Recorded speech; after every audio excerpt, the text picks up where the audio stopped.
Það rauðaborðið á laugardagsmorgni og þá helgispjall og þá fæ ég yfirleitt eitt gest hérna að rauðaborðinu og í dag það Magga Stína. Þetta velkomin. Takk fyrir. Hérna, Magga Stína, það þú heitir þetta bara? Já, nú orðið, sko. Þú ert ekki svo Didda, hún búin að skrá sig sem Diddu í þjóðskrá. Já.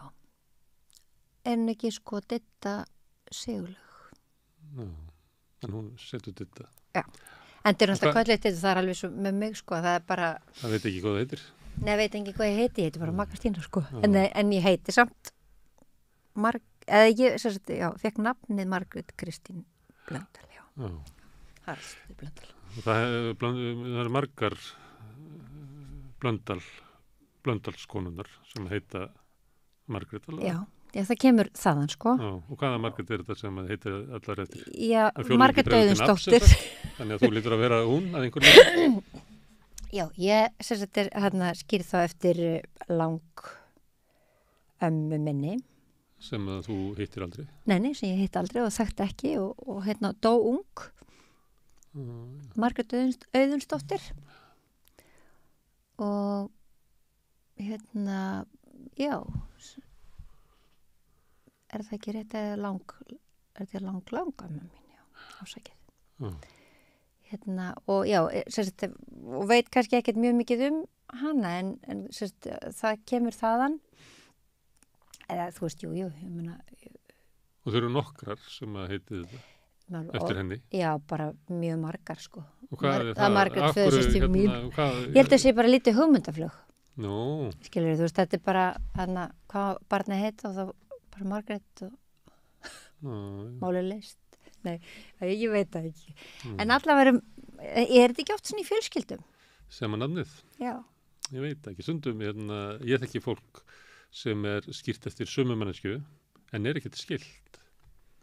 Þannig það að vera skýr eftir einhverju tilteknum að það hefur eitthvað gildi. Það er eitthvað sem að fólk vill halda í heiðri eitthvað. Já. Og Margrét þessi, hún dó ung. Já. Stundum það þannig.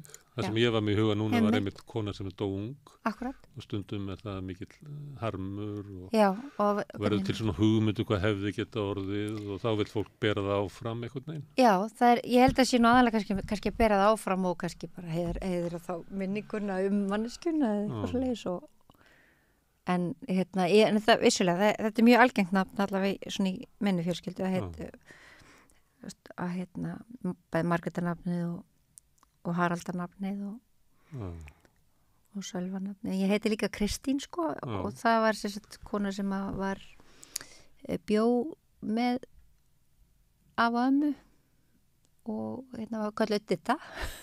Hitt Kristín, kallið Didda og mamma vildi að ég hitt eftir henni líka.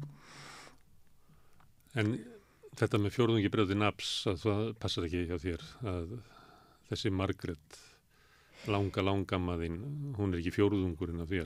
Ég náttúrulega þekki ekki, sko, ég þekki ekki nógu vel hennar sögu, sko, ég þú veist, þannig ég gæti bara, ég er bara ekki, sko, kandidat í að, sko, segja frá því. Nei, hvað það verið þannig. En ég hugsa, þú veist, að já, ég átta mig ekki á því. Nei. Herðu, áður við fyrir að tala eitthvað viti, en þá þetta með Magga Stína. Já. Ég á dóttir sem er 16 ára. Já. Og ég held að bara allir vinir hennar, engin vinur hennar, hefur verið með sko uppnefndur eins og var þegar ég var lítill. Að þá var fólk kallað bara Palli Kína og Stebbi Glæpur og ég veit ekki hvað. Já. En það er ekki einu sinni að það sé einhver Magga eða Stína eða Nonni eða þannig þetta er eiginlega bara farið, sko. Já. Og Didda, það ég held að... Og eða Gógó? Gógó og meiri sig að það var ein vinkonan sem var með því fallega svona, þetta er ekki beintið þetta gælunöfn, Rúrí sem er ótrúlega fallegt. Já. En það allt í nú hvar það? Þetta er sko... En ég held að sé, nöfnu þetta ganga bara í svona tískubylgjur í nöfnum eins og öðru, sko. En einmitt að það sé svona gælunöfn. Já, það er ef þú hérna kallar Jón, nonna, þá er þetta að tala niður til hans. Það er ég held ég þessi hugmyndin, sko. Þess vegna er til að bara farið úr leikskólanum, farið úr skólanum. Já, maður er bara sérst að, já. Þannig ef þú væri yngri, ef þú væri 16 í dag, þá verður ekki Magga Stína heldur Margrét Kristín. Það er eiginlega... Já. Mér finnst það alveg jafn virðulegt, sko, að heita Magga Stína eins og Margrét Kristín. Já, mér finnst það líka. Ég er mjög hissað þessari þróun. Já. Og mörg svona eins og hérna Nonni og mjög fallegt. Stína, Rúri. Mér finnst það Ditta, já, eins og við tölum hana. Já. Og ég meina, einmitt og, þú veist, og ég bjóð á landi fyrir, ég man ekki 2 ára með eitthvað svolítið, sko, og það heitir, gentist, það er vinkonu sem heitir Guðbjörg, sko, en kallir Gógó. Já, það er líka fallegt. Og það finnst það mjög fallegt. En svo var þetta kannski nauðsilegt í hugmyndasnauðum ættum eins og þú ert að halda því fram að þú sett komin af að þá gátt ekki allir heita Margrét þegar það var kallað að eitthvað þurfti að heita Magga og ein Maggi og þetta allt saman Nonni, en fallegast finnst mér sko eins og hérna svo, á sömum stöðum eins og ég veit að einhverstað þú veist fyrir vestan og að þá eru sér að menn voru alltaf kendir við konurna sínar. Þetta geti góði. Já. Það er þetta kallar. Já, nei, ég menna það fyrir vestan sko að það voru sjómannskonurna voru náttúrulega angirinn í ættunum. Já. Og það þýtti ekki að vera að vísa eitthvað kall sem að var alltaf út að sjó og sást ekki aldrei í landi sko. Þú vissir ekki hver það var. Nei. En þú vísaði í mömmuna. Konu þá bara. Nú, það er náttúrulega alveg hábúrtundur sko. Það fyrir mér alveg vera það eina réttar kannski. Já, það er svolítið komið. Já. En þú ert ekki með föðunöfn, þú ert með ættarnöfn. Já, ég er með ættarnöfn. Skiptir það máli, Blöndalsætt er náttúrulega bara hrikalega stór. Þetta fólk alveg, já, það er þetta... eignast ægilega mörg börn. Þegar þú ert á lestarteinunum að bíða eftir lífinu, ertu þá að meina tösku sem er Blöndalsættin? Ég minna sko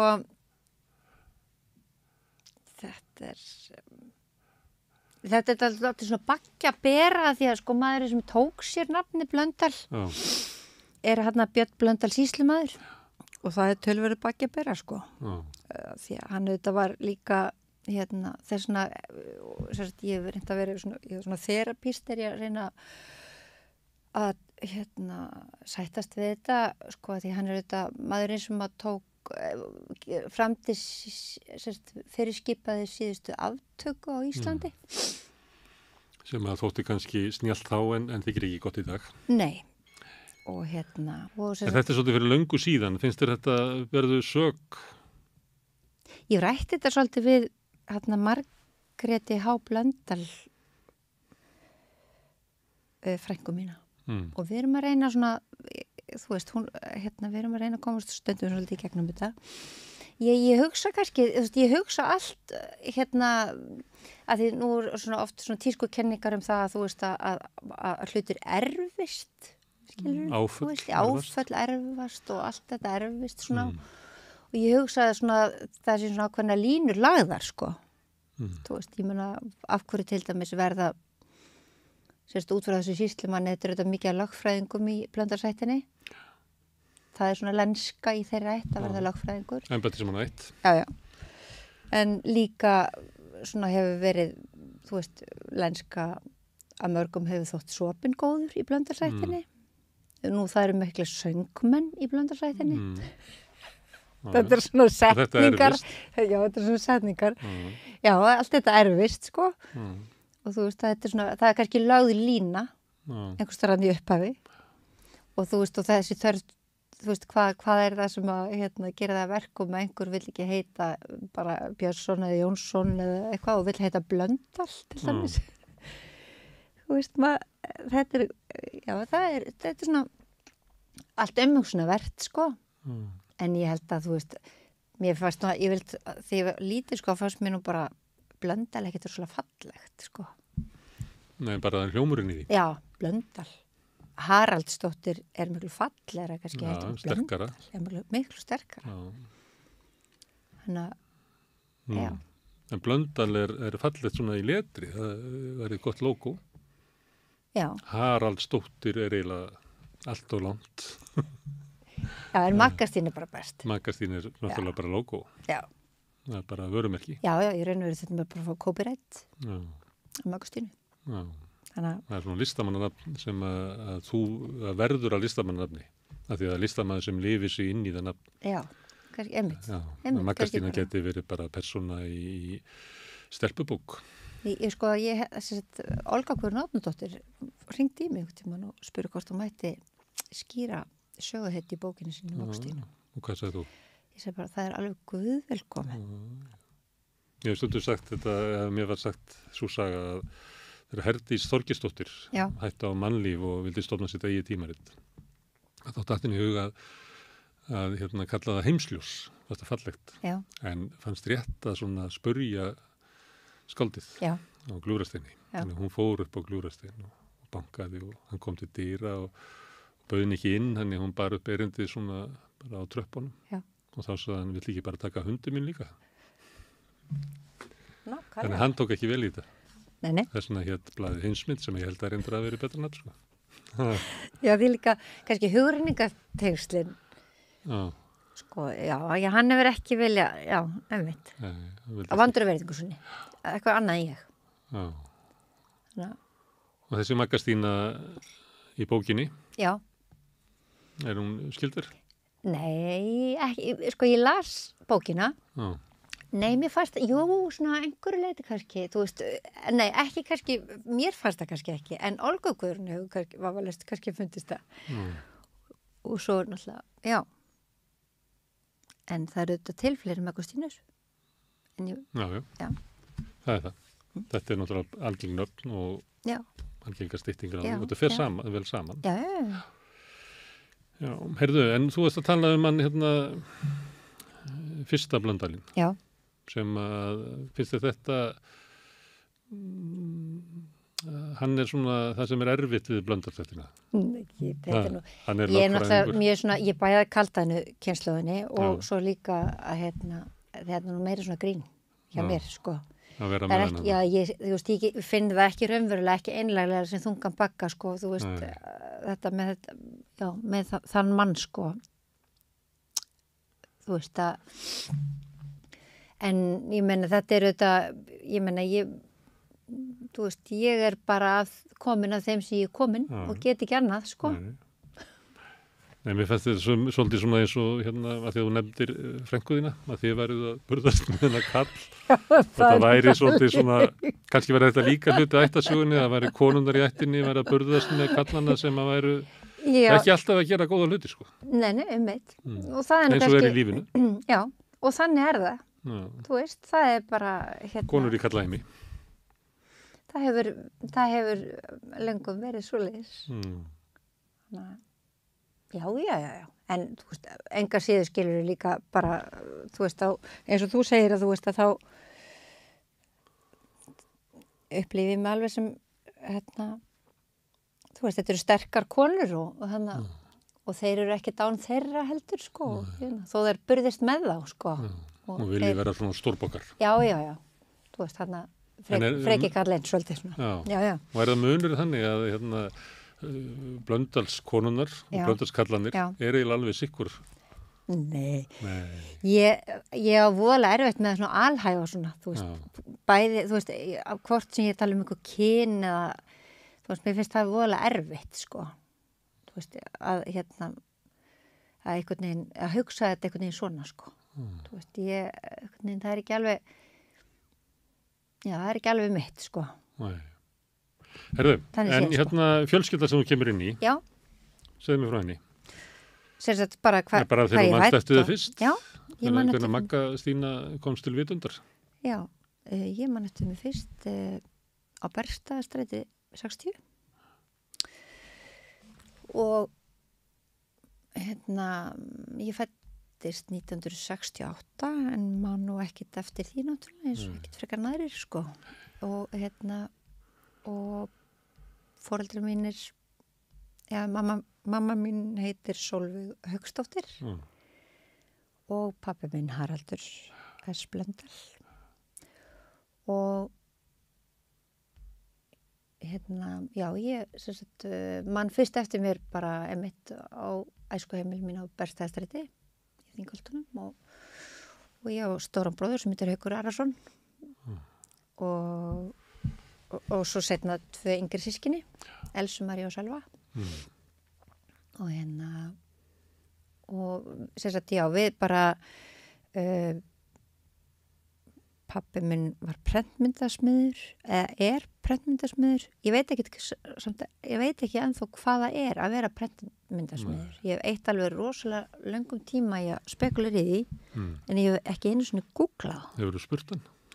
Já, en það var svona fátt en svör. Það það ekki svolítið hjá honum, svolítið fátt en svör? Svolítið fátt en svör. Maður þetta aldrei að lesa bara. Og já, hann ekki maður margra orða. Nei. Þannig séð, sko. Og það eru ólík hjónin. Mammaðin eins og já. Litrík. Já, hún hún svona, en það ekki kannski svona, svona free spirit.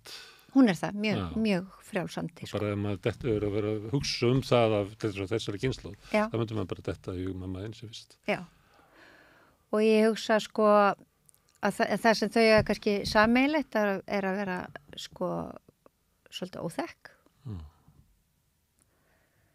Og ekki hlýðin. Já, ég hugsa það, sko. Og svona, þetta, er mjög svona bara hugsandi manneskjur og og ég allavega alin upp við svona miklu svona, þú veist, mikið skoðanaskipti og svoleiðis, sko. Samfélagsmál. Já, samfélagsmál og bara, og kannski á milli þeirra, þú veist, og þar sem að, þú veist, kannski örfunin var með þeim hætti að það alltaf verið, þú veist, æfa mann í rökræðum, skilurðu. En ég ekki við sem að neðust það sé neitt sérstaklega góð, allavega ekki mínu tilfelli, sko, að ég svona, þetta svona fór, mér fannst þetta svona ekkert kannski neitt alltaf þægilegt, sko. Að vera að ræða Já, eða þú veist, þurfa alltaf að vera að standa fyrir máli sínu, skilur. Heima hjá sér. Þú veist, þannig að Þeim fannst það skipta máli? Þeim fannst það skipta máli, aðalega öðru foreldrinu og þú mútt alveg geta hvað foreldrinu er. Þannig að Já, með þú búin að segja að sko, pappin segir ekki mikið. Nei, en eins og ég segi, hann segir ekki, hann segir ekki mikið, en hann fær kannski, hann setti mjög svona, kannski svona skýran ramma allavega þegar ég var lítil, sko, hjá mér og eldri bróðum mínum, sko, þannig að það var svona frekar agað uppeldi, sko, en bara. Og fengu þá yngri systkinin annað uppeldi? Já, ég held það. Það nefndir þessu ekki lengur. Það sá hann ekki árangur að þessu í ykkur. Sá engan árangur að þessu. Nei, já, einmitt. Ég held að, ég veit ekki, þá er þetta bara spyrja hann, sko. En að vera ekki hlýðin og þá er það líklega að beygja sig ekki undir svona valdið í samfélaginu. Já. Það getur verið svona persónlegt að sumir eru eiga bara í erfiðleikum með yfirvald og bara beygja sig ekki undir það. Og eru bara þannig persónur. Já. Hitt getur líka verið að þú bara skoðar hvernig samfélagið og kemst að því að stjórnin í samfélaginu er í höndunum á bara öflum sem að fara illa með valdið og nýðast öðru fólki. Já, ég held að þetta getur jafnvel bara farið saman vegna þess að yfirleitt í flestum tilvikum er náttúrulega yfirvald nákvæmlega eins og þú lýstir, skilur. Að það bara, þú veist, allavega svona eins og ég þekkið og hef alltaf þekkt það og væntanlega þá, þú veist, foreldrar mínir og en þess að náttúrulega einhvern veginn virðist að vera þannig að valdið spillir og þú einhvern veginn niðurstaðan verður algjör sjálfhverfa fyrir þig og þína. En ef þetta er svona hrátt vald og segjum bara eins og skólalóðinni, að þá er eiginlega þannig að flestir fara svona í skjólið við búllín og vilja vera þeim megin. En það er ekki svo margir sem að vilja mæta honum og svona. En foreldraðinir vildu vera þar. Já, allavega. Steita nefan og. Já, og þau voru náttúrulega mjög virki pólitískt, sko, svona allavega svona yngra árum, sko, og mamma alltaf, sko, alltaf, og ég var aldrei látið degan síga í því, sko.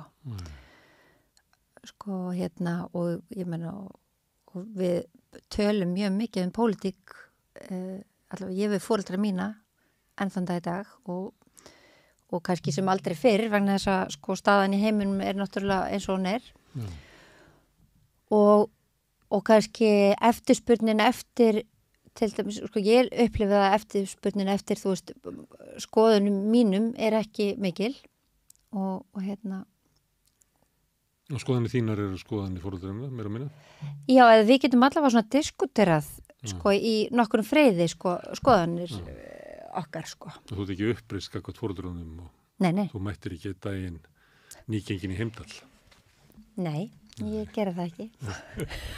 Þannig að þú hlýðin við foreldruna. Já, ég kannski svona þar sem ég hef verið óhlýðin kannski öðrum sviðum, sko, og jú, auðvitað, ég meina, sem unglingur þá hugsaði ég bara hvað, þú veist, þá svona einmitt, að því þar svona pönkið einhvern veginn, þú veist, allavega á Íslandi að reyða sér til rúm, sko, og svona þessi svona anarkista pæling öll, sko, og ég hugsi ég var aðhelst hana miklu frekar þá, sko, en þú veist, ég grunnurinn þetta bara, þú veist, svona svo hugsun sem að þau aðhylltust, það var sósíalísk hugsun. Sósíalísk, verkalýs og réttlætis barátta. Algjörlega. Skipulögum samtökum, þannig að nýta samtökamáttin. Á meðan á sumuleyti anarkistakynslónum finnst þetta oft búkalegt og hallærislegt. Já, og ég gekk alveg gegnum það, sko. Alveg, og en svo einhvern veginn áttar maður svo á því síðar, sko, að hitt eina leiðin, sko. Það að standa saman, sko. Organize, eins og stundum við sagt. Hvað er að gera? Einmitt. Bara skipilegja ykkur. Það alveg nákvæmlega þannig, sko. En þegar að á þessum árum, þegar að foreldrar eru yngri og politískt, þá er verið að reyna að ómerkja alla sem að eru í sósíalískri baráttu. Koma lufsur og ég veit ekki hvað og ég meina að fólk fekk ekki vinnu og fekk ekki lóðir og fekk ekki lán, komst ekki í nám og komst ekki til Ameríku á þessa skiluru og allt þetta. Þannig að þau upplifðu þetta. Já, ég meina þau eru þetta líka, ég veit að afar mínir báðir voru miklir, sko, sósíalistar og föðurafi minn einmitt kommunisti og móðurafi minn starfaði mikið fyrir sósíalistaflokkinn og svo seinna alþýðubandalagi sem kannski meira svona miðju svona fyrir mitt leyti, miðflokkur og og hefðu þetta og þeir áttu báðir og ömmur mínar voru mjög hugsandi manneskjur en voru þetta bara svona í þess tíðaranda skilur sáum heimilin sko fyrir allan peningin. Þú þriðju kynslóðar kommunisti? Ég þriðju kynslóðar kommunisti. Öfgakommunisti eins og Kristján Lofsson var að tala um það. Já, ég öfgakommunisti eins og Svandís Svavarsdóttir sem nú kannski fyndnasta setning sem þú sagði það hefur verið.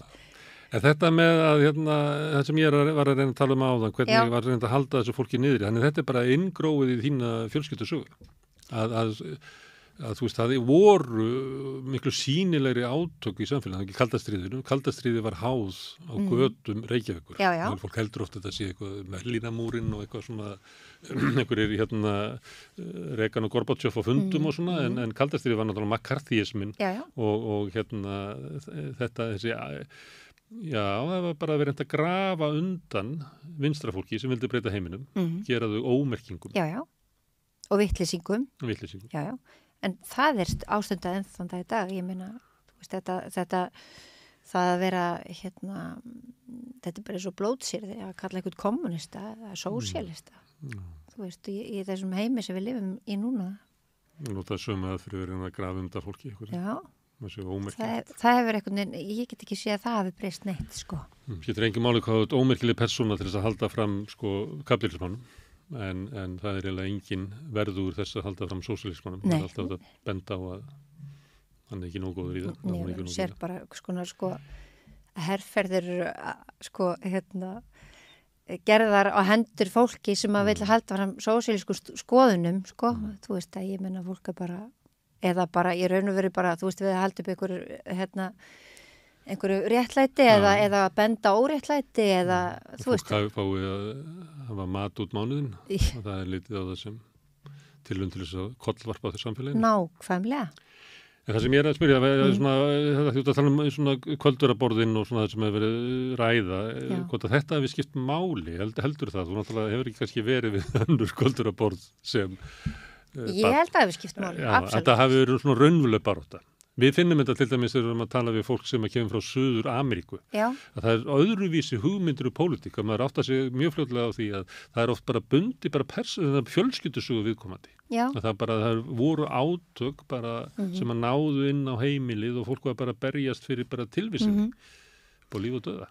Já, og ég held að, algjörlega eins og þú bendir á, að ég held að skipti öllu máli, en það sem að kannski gerist, sko, allavega í hausnum á mér, sko, að það er að mér fannst kannski að því þú ert að tala um að þú veist að fólk er að reyna að hafa ís og á það berst fyrir réttindu sínum þú veist, en ég er auðvitað þeirri kynslóð ég get ekki, mér rekur ekki minni til þess að ég hafi liðið skort þess vegna kannski það hefur maður þurft að gangi gegnum alls konar svona hugsana þú veist, hlið á leiðinni þar sem að maður það er þú veist, ég get ekki séð að þú veist að ég meina að hvernig getur afi minn skilur sem að gengur í jakkafötum og fyrir symfóníutónleika á hverju minnasta fimmtudegi á bankafulltrúi í banka þú veist, ég náði ekki alveg konseptinu sko, þú veist, kannski með það þú veist, einhvern veginn opaslega sósíalíska hugsun eða,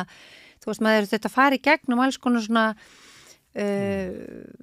þú veist, svona mótsagnir og þversagnir þú veist í sambandi við allar þessar hugsjónir baráttunni og svo raunveruleikanum en svo kannski þegar maður fyrir sjálfur að há lífsbaráttuna þá áttar maður sig á því þú veist, sko þú veist, út á hvað þetta gengur og ég er svona að því mitt lífsleip hefur kannski bara verið þannig að það hefur ekki verið svona stabílt eins og til dæmis ég ömmu minna afa sé eftir hérna sko og svo er lífsleip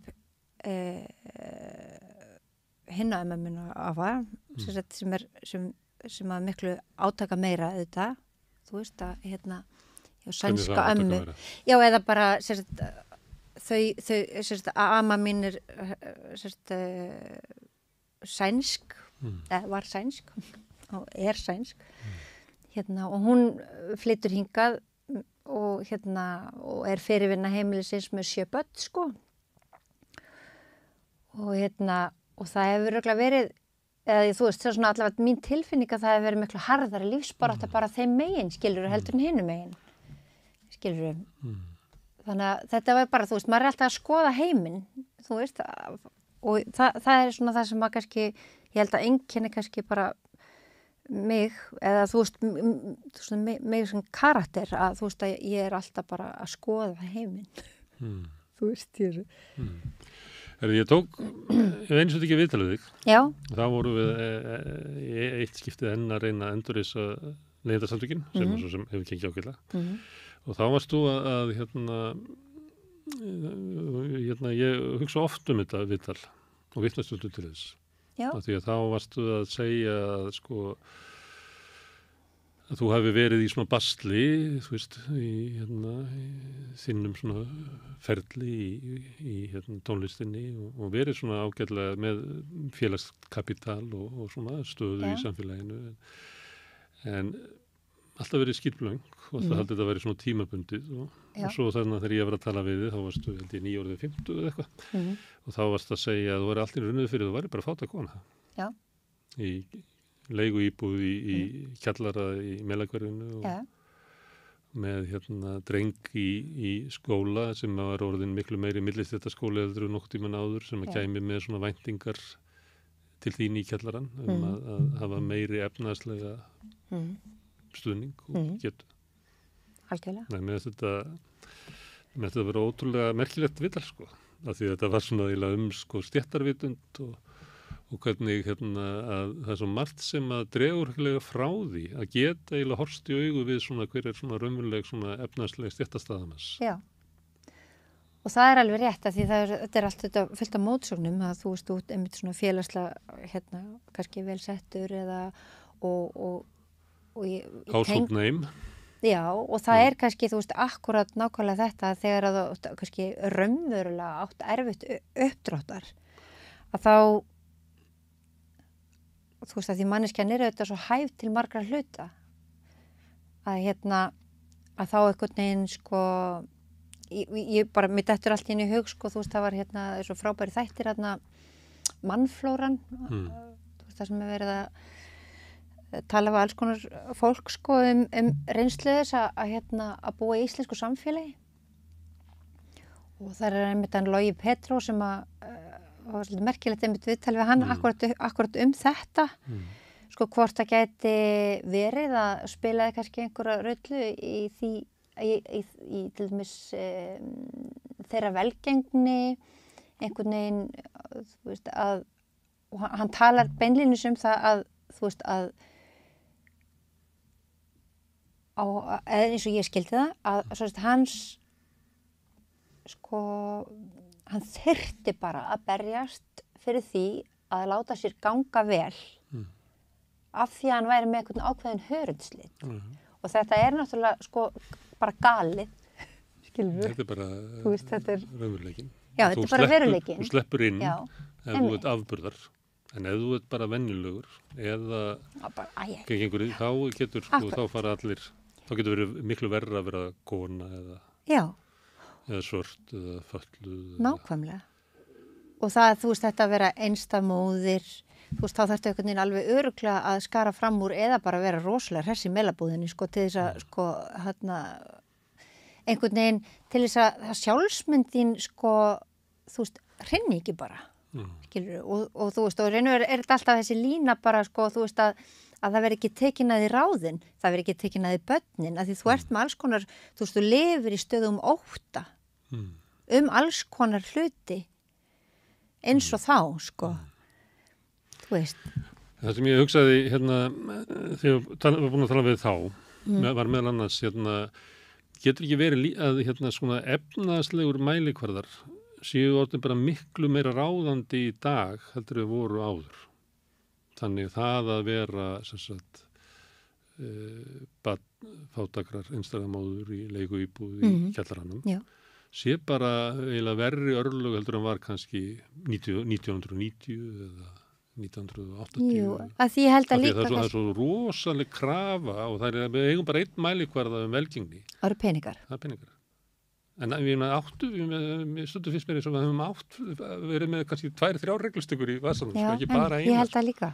Og ég held að, og þetta það sem að kannski, þú veist, kapitalisman hefur alltaf tekist alveg sko ofboðslega vel upp, sko. Ég meina, hann hefur alveg gjörsigrað inn vestræna heim og, þú veist, þessar staðdefingar sem að, þú veist, sem að hafa, þú veist, bara svo til með síminn eða þessi snjalltæki, þú veist, þá ertu búin að, þú veist, í raun og veru bara með alls konar ráðum og dáð hefur kapitalismun tekist að einhvern veginn,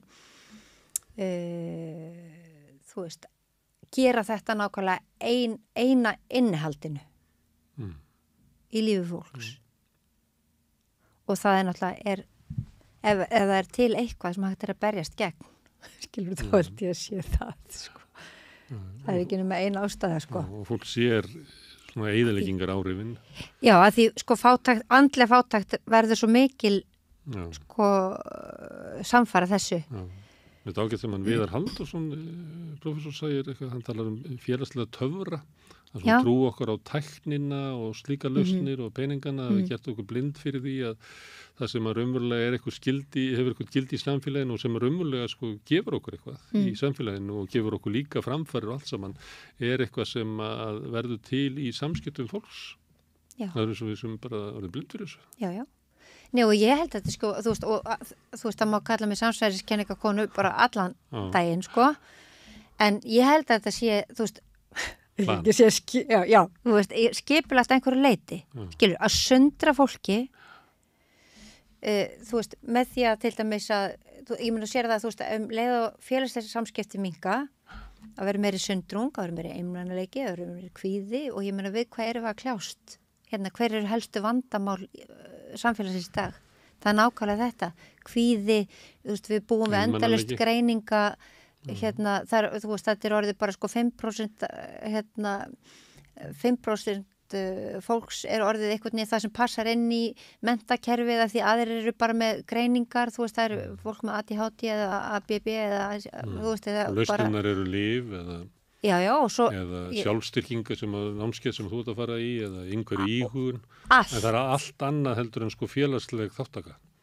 Allt annað en félagsleg þáttaka og allt er gert að business. Skilju, þú veist, hvort sem þú ert að tala um MeToo-byltinguna eða ADHD-greiningar eða einmitt, þú veist, núvitund eða, sko, þú veist, það er alveg sama hvað mann ber niður. Alltaf fyrr og fyrr sem svona hugmyndir verða einhvern veginn að peningamaskina. Já, þetta verður bara gert vöruflokki, skilur, þú veist það. Og það, mér finnst það alveg, sko, mér finnst það svo ofbóðslega sorglegt, sko. Og finnst þér þetta svona hrörnun eða finnst þér svona bara eins og að sé bara að samfélagi sé bara einhverju stjórnleysu hringekju?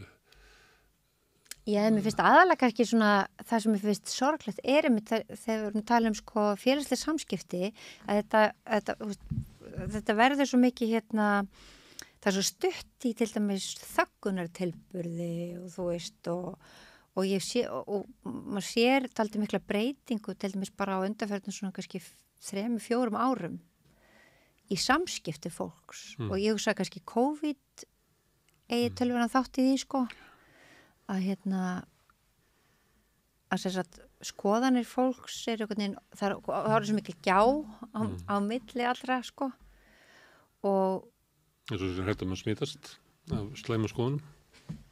Já og mér er svona við séum í flokkadrættir. Já og þetta hérna minna þólka hvort þeim sem eru ósammála manni til dæmis þú veist, einhvern tímann hefði maður geta átt eitthvað skoðanaskipti við eitthvað fólk sem maður getur alls ekki átt lengur.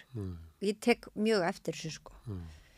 Maður passa sig þá að það brytti ekki upp á tilteknum málum. Ég bara... Annars getið svoð upp úr í heitabótinu. Já, ég hef svo hleyft upp. Þú veist, eftir svona þriðja matabóði sem ég svona nánast hleyft upp. Þá bara held ég mig til hlés sko. Bara veit ég bara hvað ég á að tala. Að því ég nefndi heitabóti, ert þú ekki svona sundluga? Jú.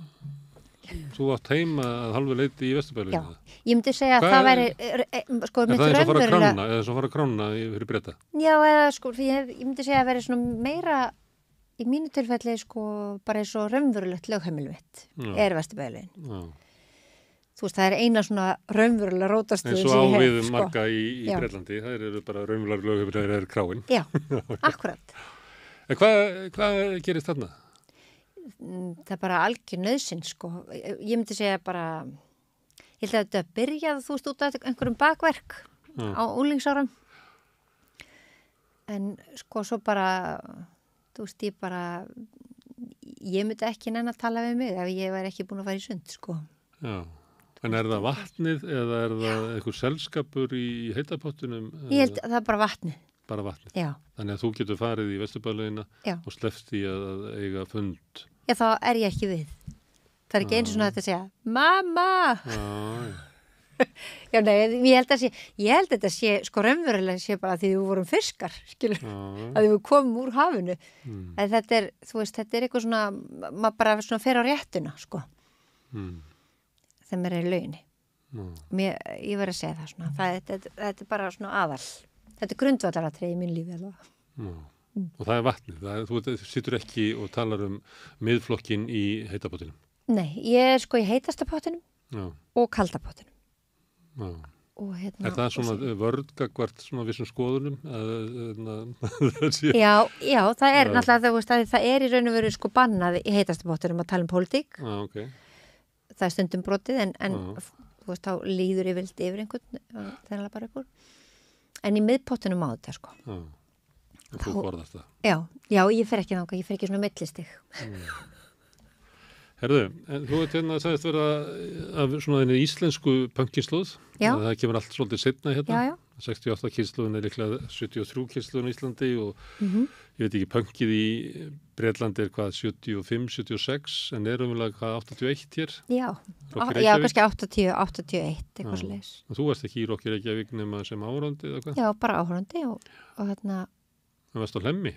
Já, ég var mjög svona, þægt og gott barn og lítið haft fyrir mér. Svona fyrstu 12 árin.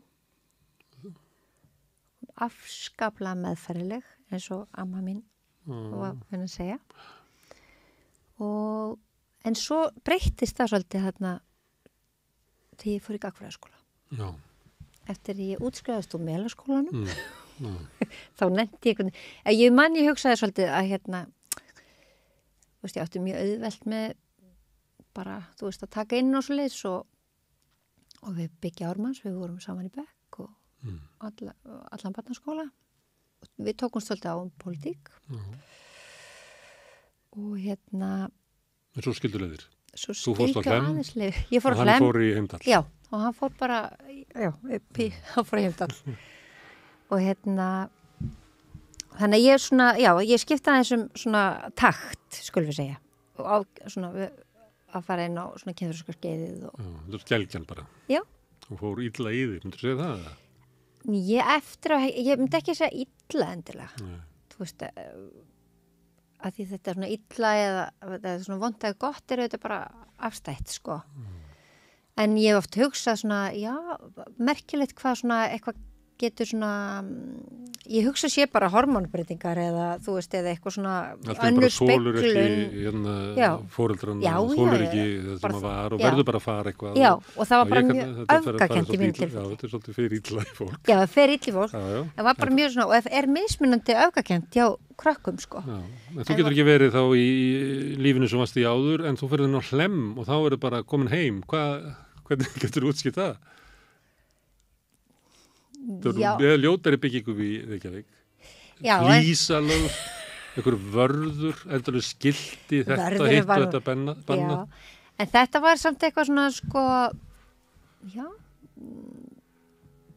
ég held að þetta hafi bara verið svona að fá einhverja svona allt aðra speglun kannski bara á, þú veist, að sjá bara eitthvað allt annað heldur en ég vinn að sjá eða upplifa eitthvað eða vilja fara út úr einhverju og inn í eitthvað annað og þú veist, ég valdi svo mikið Hlemm, ég held að bara, þú veist, ég veit ekki af hverju ég fór þangað inn, sko, en ég eignaðist þetta bara vini þar líka og svona upplifði þetta aldrei fordæmingu þá í skólanum í Vesturbænum fyrir það í slagtogi rifnum buxum Nei, og svo þetta er ég alltaf uppreist gegn sko öllu í kringum mig að því þú veist, ég vildi náttúrulega alls ekkert fara í einhvern helvits lið og mér varst bara hundálar, hallarslegar og mér þetta bara, mér varst bara allt asnalegt, sko.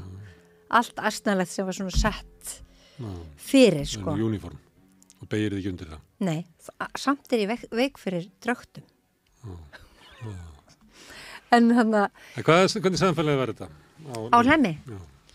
Ég upplifði það sem mjög fallegt og gott samfélag, en auðvitað var það samfélag fyllt af, þú veist, einstaklingum sem að fyttu ekki inn annars þar kom svona einn úr hverjum bekk og kannski og fann sig þarna og ég veit ekki okkur ykkur þetta er svo þegar nördarnir fundust allt í einu þegar neti kom og það var svona ykkur sem fólki sem að finnur sig ekki í fjöldanum finnur sig saman ég hefði þetta kannski meira þar bara svona út úr þú veist kannski fólk sem bjóð kannski bara við mjög erfiðar aðstæður þú veist, ég bjóð ekki vera erfiðar aðstæður.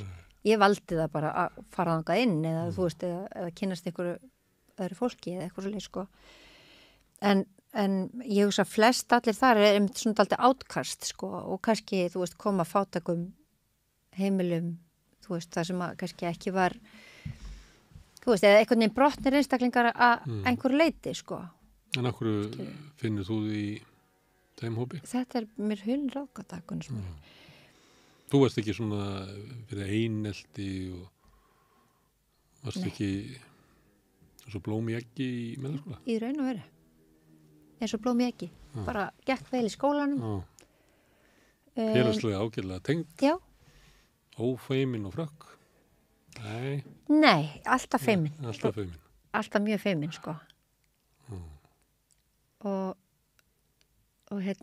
kannski líka bara eitthvað nátt, sko, þú veist, það alveg hugsanlegt, sko, eftir því svona sem ég hugsa máli lengra, sko, þú veist, bæði, allar áttir, bæði hvað var þar, já, bara, þú veist, í öllu samhengi, þú veist, það alveg hugsanlegt, ég hef verið greind, sko, með einhvers konar rófsgreiningu, það er ekkit útilokað, sko, en ég segi bara, guðsólof, var það ekki gert, og þannig ég gekk bara í gegnum það sem ég gekk í gegnum, sko.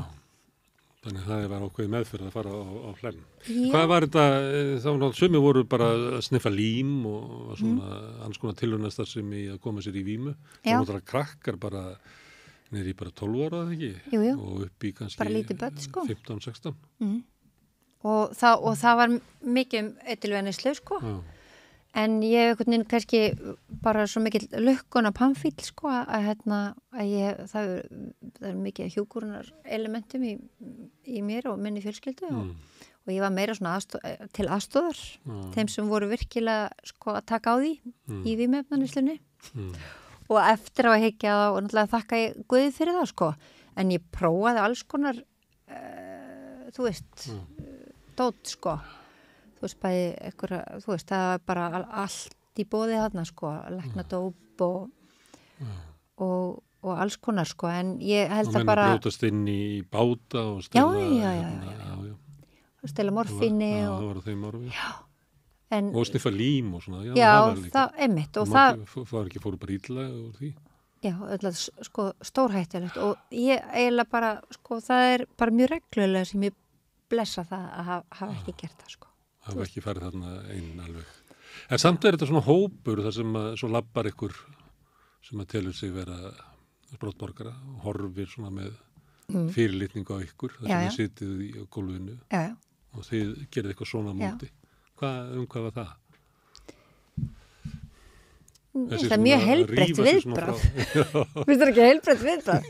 Ekki brottborgari labbandi. Hvað segir hann bara? Fokka, það er aumingi. Þú veist. Þannig, og eiginlega besta svarið er og ég held að bara annarkot á barsfaði minn tótið það eða einhver annar, sko. Það var mjög algeng setning að segja bara akfeitt smáborgara svín. Ótrúlega akfeitt smáborgara svín. Þetta var mjög svona, þetta er gott svar við eiginlega hverju sem að bara hverju sem að dæti í hug. Hvað er þetta þá hópur sem að fæn svona tilboð að þegar þið verið orðin stór og þá er þetta í boði og þið segir bara nei takk, við höfum ekki áhuga neinu þessu sem er að bjóða okkur eða hvað? Þetta er svona, þetta er æsku uppreist, mjög ung. Það er ekki margir svona 18 og 19 ára, þetta eru bara krakkar. Já, þetta er bara krakkar, þetta er bara börn, sko. 12 og 13 og 14 og 15 ára, sko. Þú veist, eitthvað svo leið, sko. Þannig að þetta eru, já, og þú veist, en svo er þetta alla vegana, sumir bara hverfa svo bara til síns heima og aðrir deyja og þú veist, og þú veist, ég upplifði það alveg og ég átti rosalega góðan vin sem unglingur sem að varð bara eitthvað að bráð og komst aldrei út úr því og dó bara 19 ára gamall, sko. Og þú veist, og það er auðvitað líka eitthvað svona sem að maður svona, sko, upplifir kannski líka svona samfélagslega, þú veist, eftir því sem að vera eldri þá sé ég það einhvern veginn alltaf öðruvísi, sko, að ég man til dæmis að þú veist að við erum mjög góðir vinir, svona sálfélagar, sko, og svo skilja leiðir að því að ég ræði ekkert við að vera samferða í þessu eitulífi heimi, sko. Virkum vímuefnasjúklingi á leið til helvítis, það er ekki gott að fylgja þeim, sko. Nei, það er ekki gott að fylgja þeim, mjög erfitt. En svo líða árin, ég fyrir menntaskóla og þú veist, og þú veist, ég minna svona tónlistar átt einhverja og hann deyr svo og það er mikið áfall, rosalega mikið áfall en þá upplifi ég líka leið sko fordómana gagvart því sko fordómana gagvart því sko þú hvernig fólk gerir upp á milli fólks með það líf sem það lifir. Alltaf var líf hans það var ekki einskisvirði. Já, og í raun og veru tók. Og þér eiginlega meina eða syrgjan eða já, því að hann í raun og veru var það svoleiðis, já. Það var aldrei þannig, sko. Já. Og það var mjög sjokkerandi, sko. Og elskaran voru þið svona... Við vorum ekki kærustuparni. Við vorum bara miklu vinnir, sko. Sálufélagar. Já, svona sálufélagar, sko. Þannig að það var svona... Og það var eiginlega aldrei... Já, það var í raun og veru mjög svona... Mikið leksía, sko. Þú veist, þegar maður átti sá svona raunverulegum fordómum hvernig fólki er mismunað í samfélaginu, sko. Og þannig er það ennþá, sko. Það er ekki svona að hafa bara lífsitt, sko. Nei.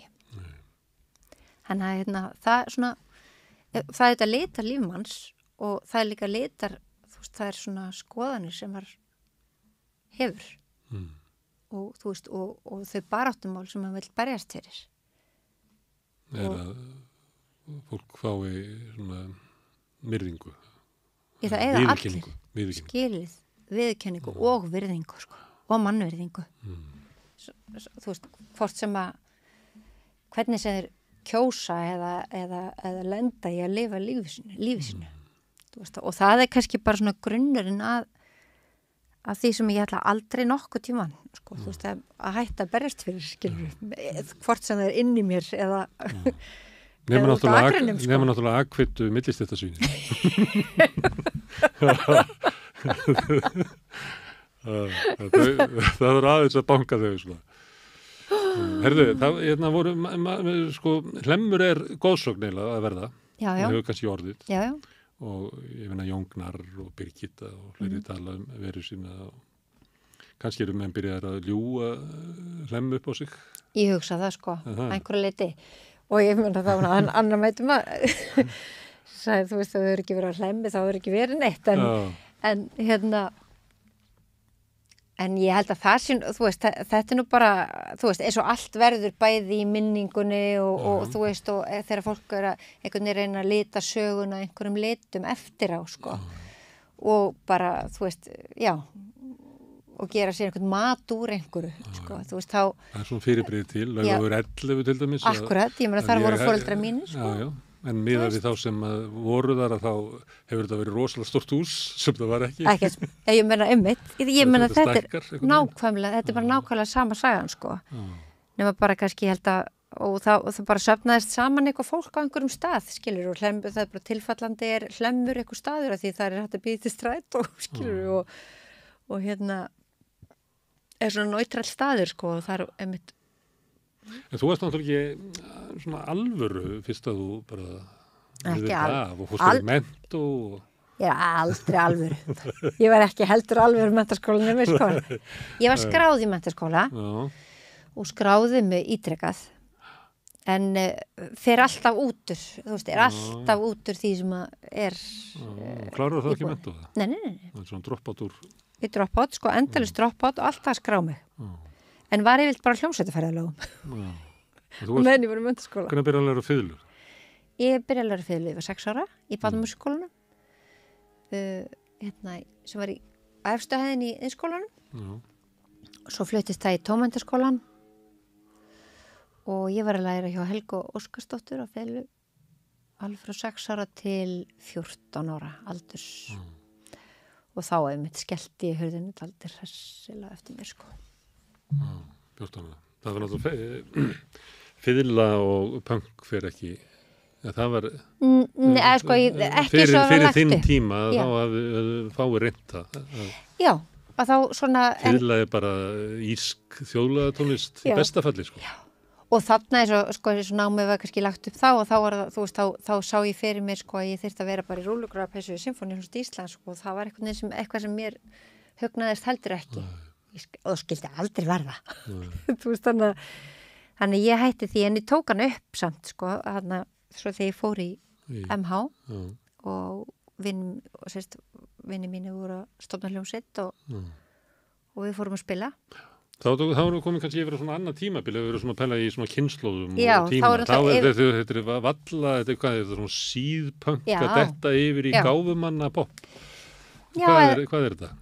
En þetta er samt svona post-punk örgulega, eitthvað sem heitir. En Íslendingar voru sterkir þannig.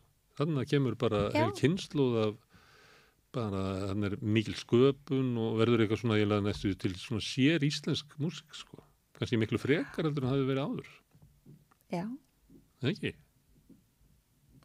Jú, kannski, það kannski sprettur svona upp úr þessu svona viðhorfi, þú veist, þessu bara, maður getur bara hvað sem er, hvenær sem er bara, þú veist, þetta bara sem hann eins og okkar sagði, þú veist, það er ekki spurning að geta heldur gera, sko.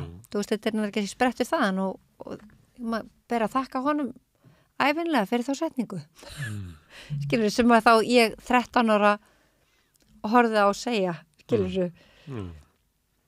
í Rock í Reykjavík, sko. Gamla mannin. Já.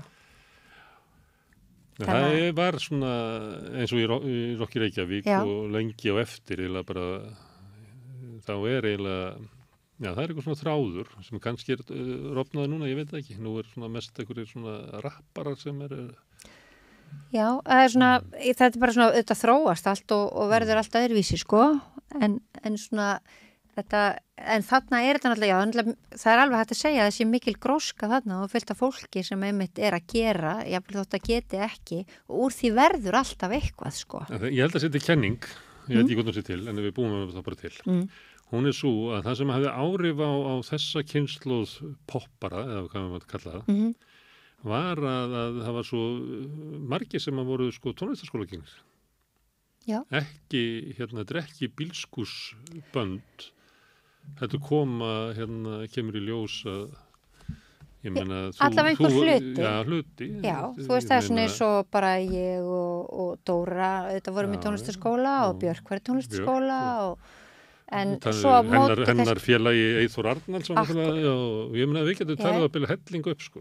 En kannski sem að renna svo saman akkurat við fólk sem að ekki hefur verið í neinu tónlistarskóla eins og Einar Örn eða þú veist ég veit ekki hvernig ég á að nefna þú veist, eða þeir Einar Arnarar allra landa skilur að þú veist að þetta er svona kannski, já og bara eitthvað svona originalitet, ég menna þú veist eins og bara raunverulegir listamenn verða til, þú veist eins og Didda og ég menna hún bara þú veist, hún er bara sprettur upp á malbyggjunu hún sprettur bara upp á malbyggjunu punktur, sko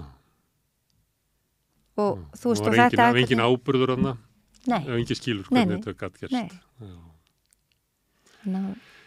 þannig að ég get ekki narrað inn í þessa því að hugmyndi var þá svo að segja vegna þess að tónlistarskólanir hérna voru sem að Gylfi Þótt setti eða svona, verið aðalkvati maður það var svona trú að þetta væri svona tæki til jöfnuðar að allir geti stundað tónlist og að þetta væri svona menningarlegt fyrirbrigði en líka menningarlegt bara svona sem samfélagslegt fyrirbrigði sem að einhver leiti við erum búin að missa aftur því að ef að börnin í tónlistarskóla og þú færð á tónleikana svona þá lítur í kringu þá sérðu að þetta er ekki þannig að þetta séu allar stéttir séu mættar þarna það séu börn fátæka fólksins er ekki að læra á fiðlu lengur.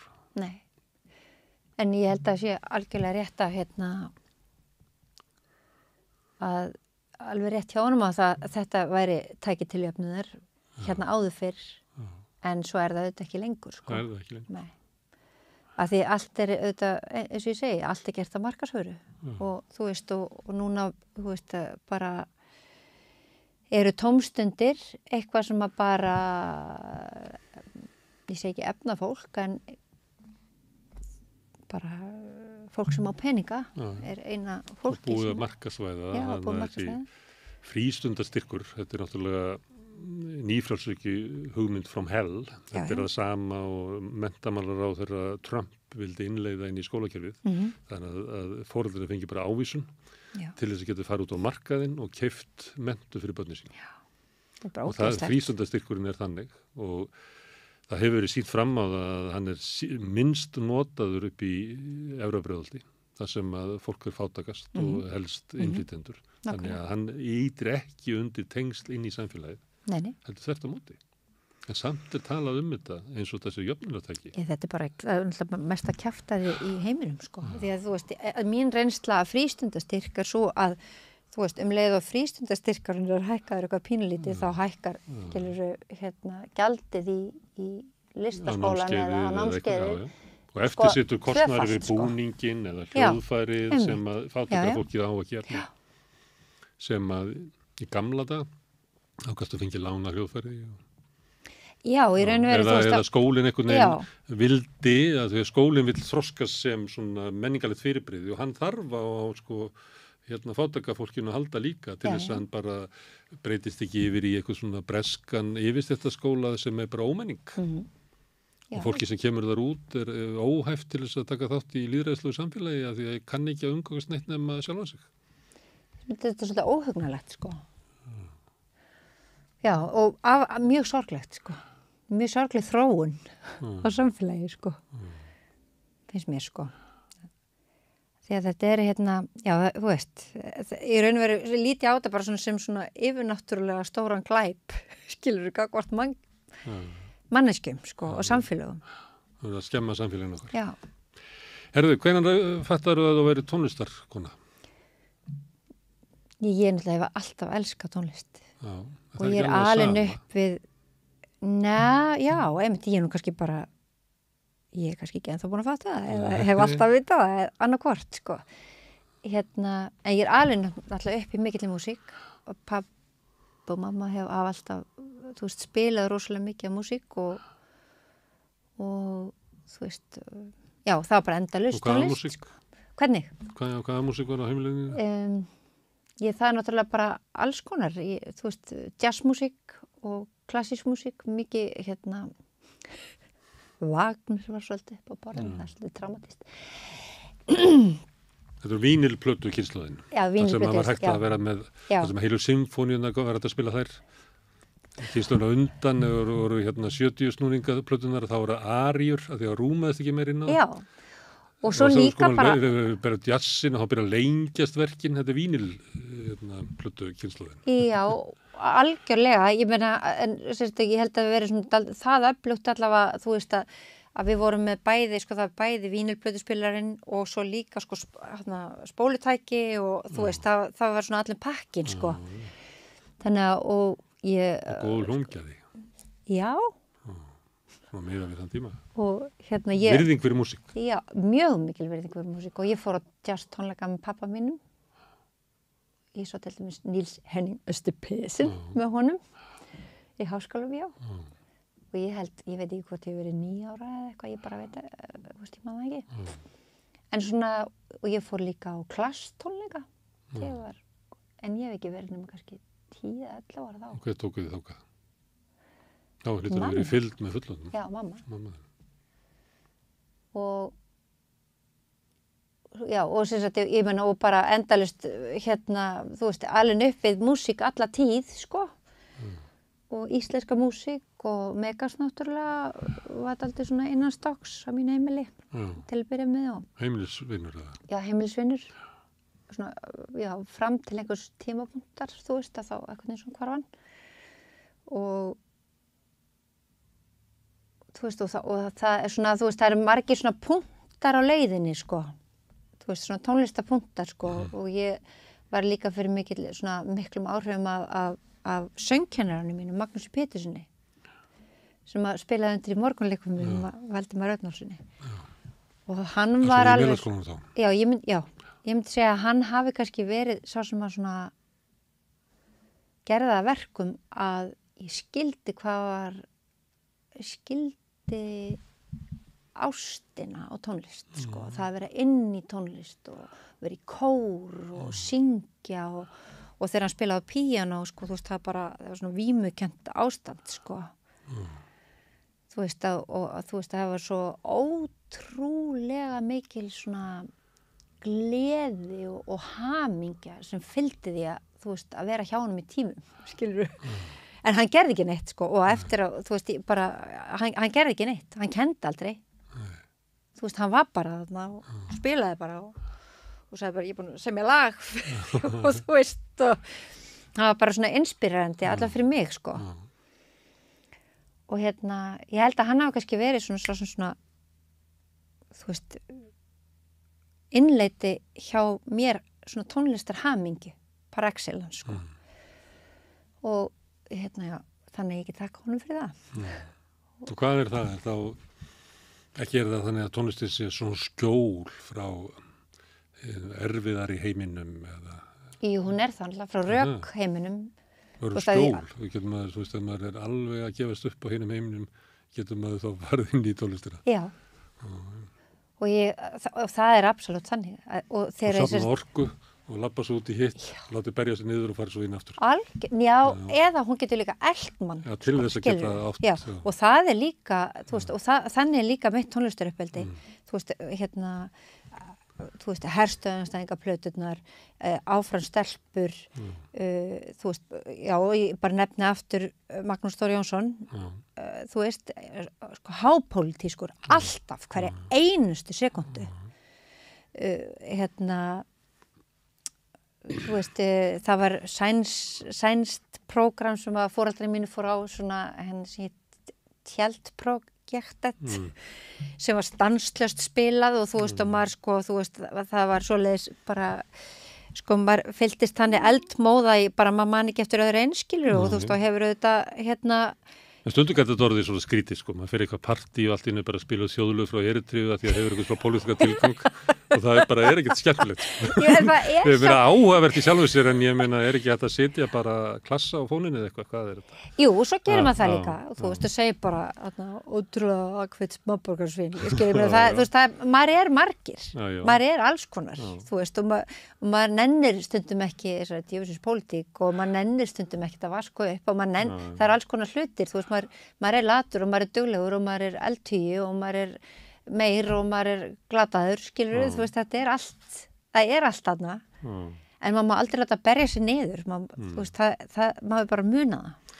En samt er þetta að segja þetta, þú talar hestöðanstæðingaplötuna og áfram stelpur og þetta er allt saman, sko, þetta er allt fyrir 1975, sko.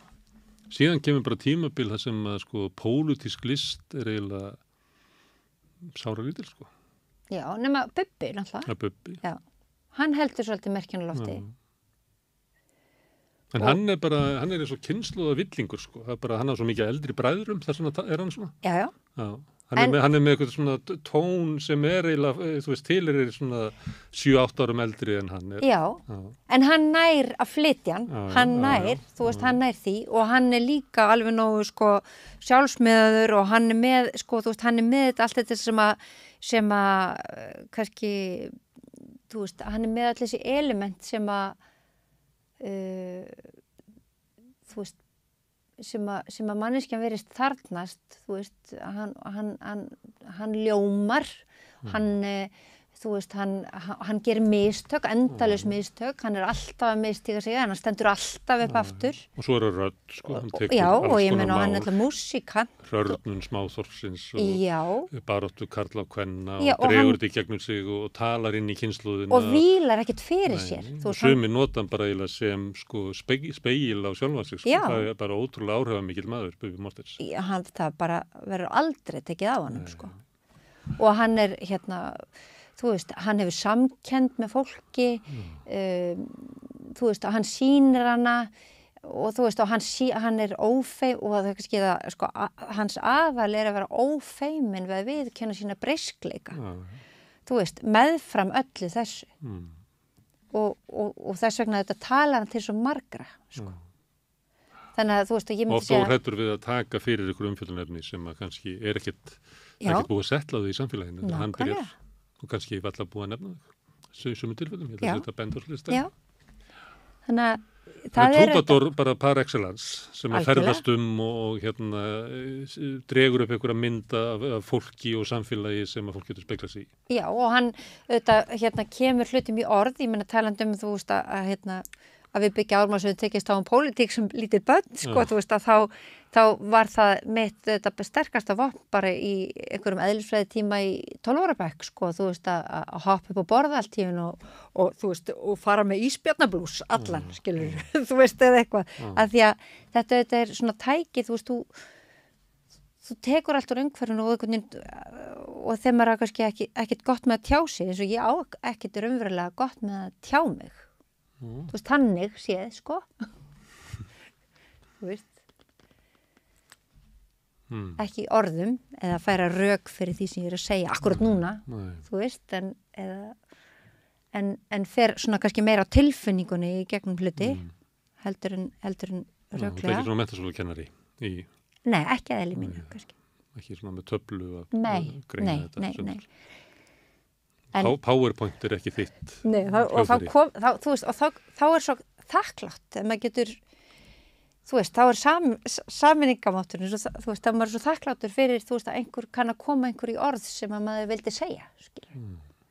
Þú veist, það er auðvitað, hvort sem það eru upp á bókum eða tónlist eða, þú veist, ég meina, ég tengi kannski mest við bara, ef ég segja, sko, ef það er eitthvað sem tala til mín og ég get, þú veist, tengt hvað sterkast í músík, til dæmis, þá er það Mahler, skilur, af því að, en það er engin orð sem fylgja. Það eru mest alveg trega ljóð, skilur. En það er eitthvað svona, þú veist, maður getur verið tilfinningalega mjög stór, en ekki kannski kunna að tjá það og þá er það óbúslega þakklátt ef maður finnur einhverja samsvörun einhvers staðar, sko.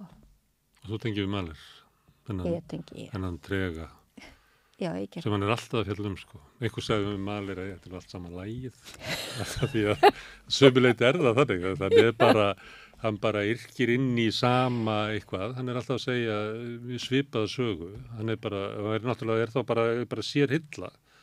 Já, það er engin annað og ég meina, hann bara... En það er auðvitað engin hylla, þú veist, þetta er svo stórt, þú veist, þetta er svo mikið og þú veist, og það er ekki ein hylla. Þá meina hann sé að reyna að segja allt bara. Ég held það, sko. Og ég held hann, og mér finnst hann svona, kannski komast næst í að geta það, sko. Þú veist, að vera einhver svona stærðagráð, þú veist, sem ég veit að hver einasta manneskja, hún er svo rosalega stór, umfangsmikið tilfinningalíf og þú veist, svo er það bara einhvern veginn, og ég hef alltaf á tilfinningunum það sé allt gert til þess að slökk og smætt okkur. Já, svolítið. Þó ég sé ekki, sko, ég er ekki svona rosa svart sín, en á einhvern hátt. Já, við hefum bara að vera hress. Það er aðalega, eins og ég sé leikilatrið, að vera hress. En þú ert rosa hress. Það er fáa skemmtilegra að hitta út á götu heldur þig, að þú er svo hress. Nei, það ég held að ég bara að ég er svo mistróska. Ég er sko vaknaglöð, en ég er mishress. Og ef þú myndir spyrja börnin mín, þá er ég ekki alltaf hress. Þú veist, ég er mjög líka skapstór og... En þú ert að segja að þessi verið að tróða okkur inn í svona hugmyndur hvernig við eigum að vera, sem er eiginlega hálfgeir grínmynd af manneskju, af því að manneskjan er sko stór og allt sem er mikilfenglegt í heiminum er náttúrulega sköpunarverk okkar mannsins og við eigum að þola það og við getum borið heilt bara sólkerfi inn í okkur. Algjörlega. En það er alltaf að segja okkur að við eigum bara að vera, bara eitthvað svona plastönd. Mestalegi plastönd. Þú veist, sem hægt er svo bara... Þetta er náttúrulega ekki góð menning og kultúr. Menning er náttúrulega það sem að þolir sem mest, sem hefur bara mesta burðargetu. Já, en það er ekki... Af hugmyndum, af list og öllu slíku, en þú hefur tilfinningu að við séum ekki þar. Nei, það verðist, sko, þú veist þess að segja, þetta er alltaf það sami hug, að þegar þú veist, þegar þú ætlar að fara að gera alltaf viðskiptum, eða verslunarvöru, eða þú veist, þú ætlar alltaf einhvern veginn að setja allt í eitthvað praktískt samhengi, þá er það dauðadæmt. Það sorgar allt. Það slekkur allt. Þú klæðir alltaf í svona mikla liti og svona, en við höfum lifað tíma sem eru svona koksgráir. fólk vel svona í gráum fötum. Minnst ef maður situr inn í hörpunni og horfir upp eftir gráa veggnum, þá hugsa ég oft svona einn daginn munum við jafna okkur og við munum veggfóðra hana vegg. Því að sömuleyti, að því að þú ert fædd 68, þá er svona hápunktur þessum að þetta er psychedelic tímainbilið, það er mikið að litum, mikið að munstrum, alls konar tilraunir í gangi, miklu meiri gleði þegar maður hlustur á músík frá þessu tíma, bara allir þess að sem að allir heimir var að semja þessu tíma, það er eitthvað svona glettni og eitthvað fleira sem að stundum finnst manni að það er svo mikil svona, ég veit ekki, kannski nútíma tónlistinni að hún hljómar bara eins og kvalamúsík, eitthvað svona svolítið kokkskrá, eins og við séum, þú veist að við vorum svolítið í Afríku og svo þegar maður kom flög og hann eftir maður alltaf í París og svo settist maður einhvers staðar og horfði bara á mannhafið og hugsaði, þú veist, hvað gerðum við af okkur? Þú veist, hvað eru allir litirnir og svona? Akkur klæða þessi allir eins og leiðin í jarðaför og akkur eru við svona, hver er sorgin hérna á Vesturlöndum?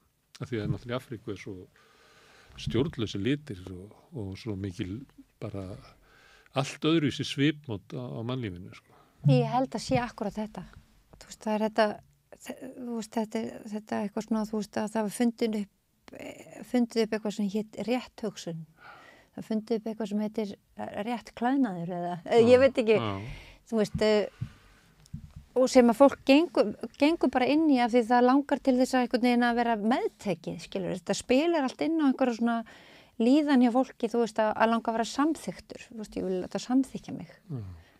Og það eru kannski, það geti verið eitthvað svona skilabóð, þú veist, það er algjörlega ónauðsynleg hugsun, þú veist, maður skilur það hjá krökkum sem að vaksa upp, þú veist, á unglingsárum, að maður speikla sig við eitthvað umhverfi og langar til þess einhvern veginn að passa inn í en Sita á borðinu með vinsælu krökkunum í Já, ég meina, og það er alveg skiljanlegt á einhverju svona þroskavegferð, þegar maður er að breytast úr barni yfir í fullorðinn einstakling, en út af þessu, síkjum alltaf aftur á, út af þessum ógæðslega kapitalisma, að þá er, þú veist,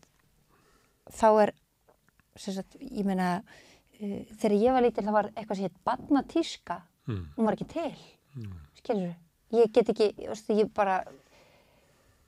ég get ekki unnið mig til lífs að vita bara í hvernig fötum ég var, skilurðu, sem barn, eða, þú veist, ég meina þegar einni tísku þá voru svona gráar strigatöskur sem allt í einu allir þurftu að vera með í skólanum. Já, ég man eftir þeim.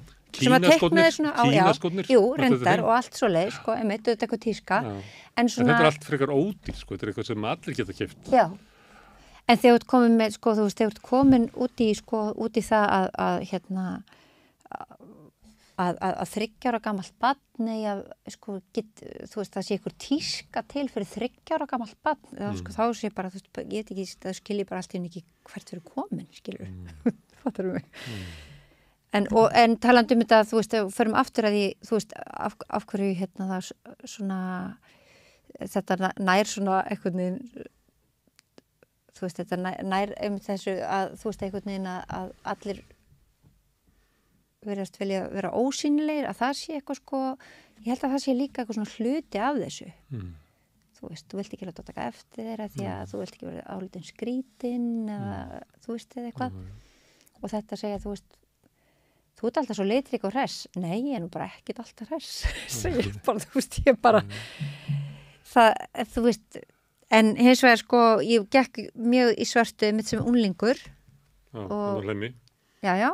En ég hef einhvern veginn ekki gengið í svörtu síðan, Skildi svartalitin eftir á hlemmi. Já, og ég held að ég svona Ayurveda-fræðum til dæmis, þú veist, að þar er talað að svartur litur sogi í sig alla sorg og sogi í sig, þú sogar til þín, þú veist, þannig að,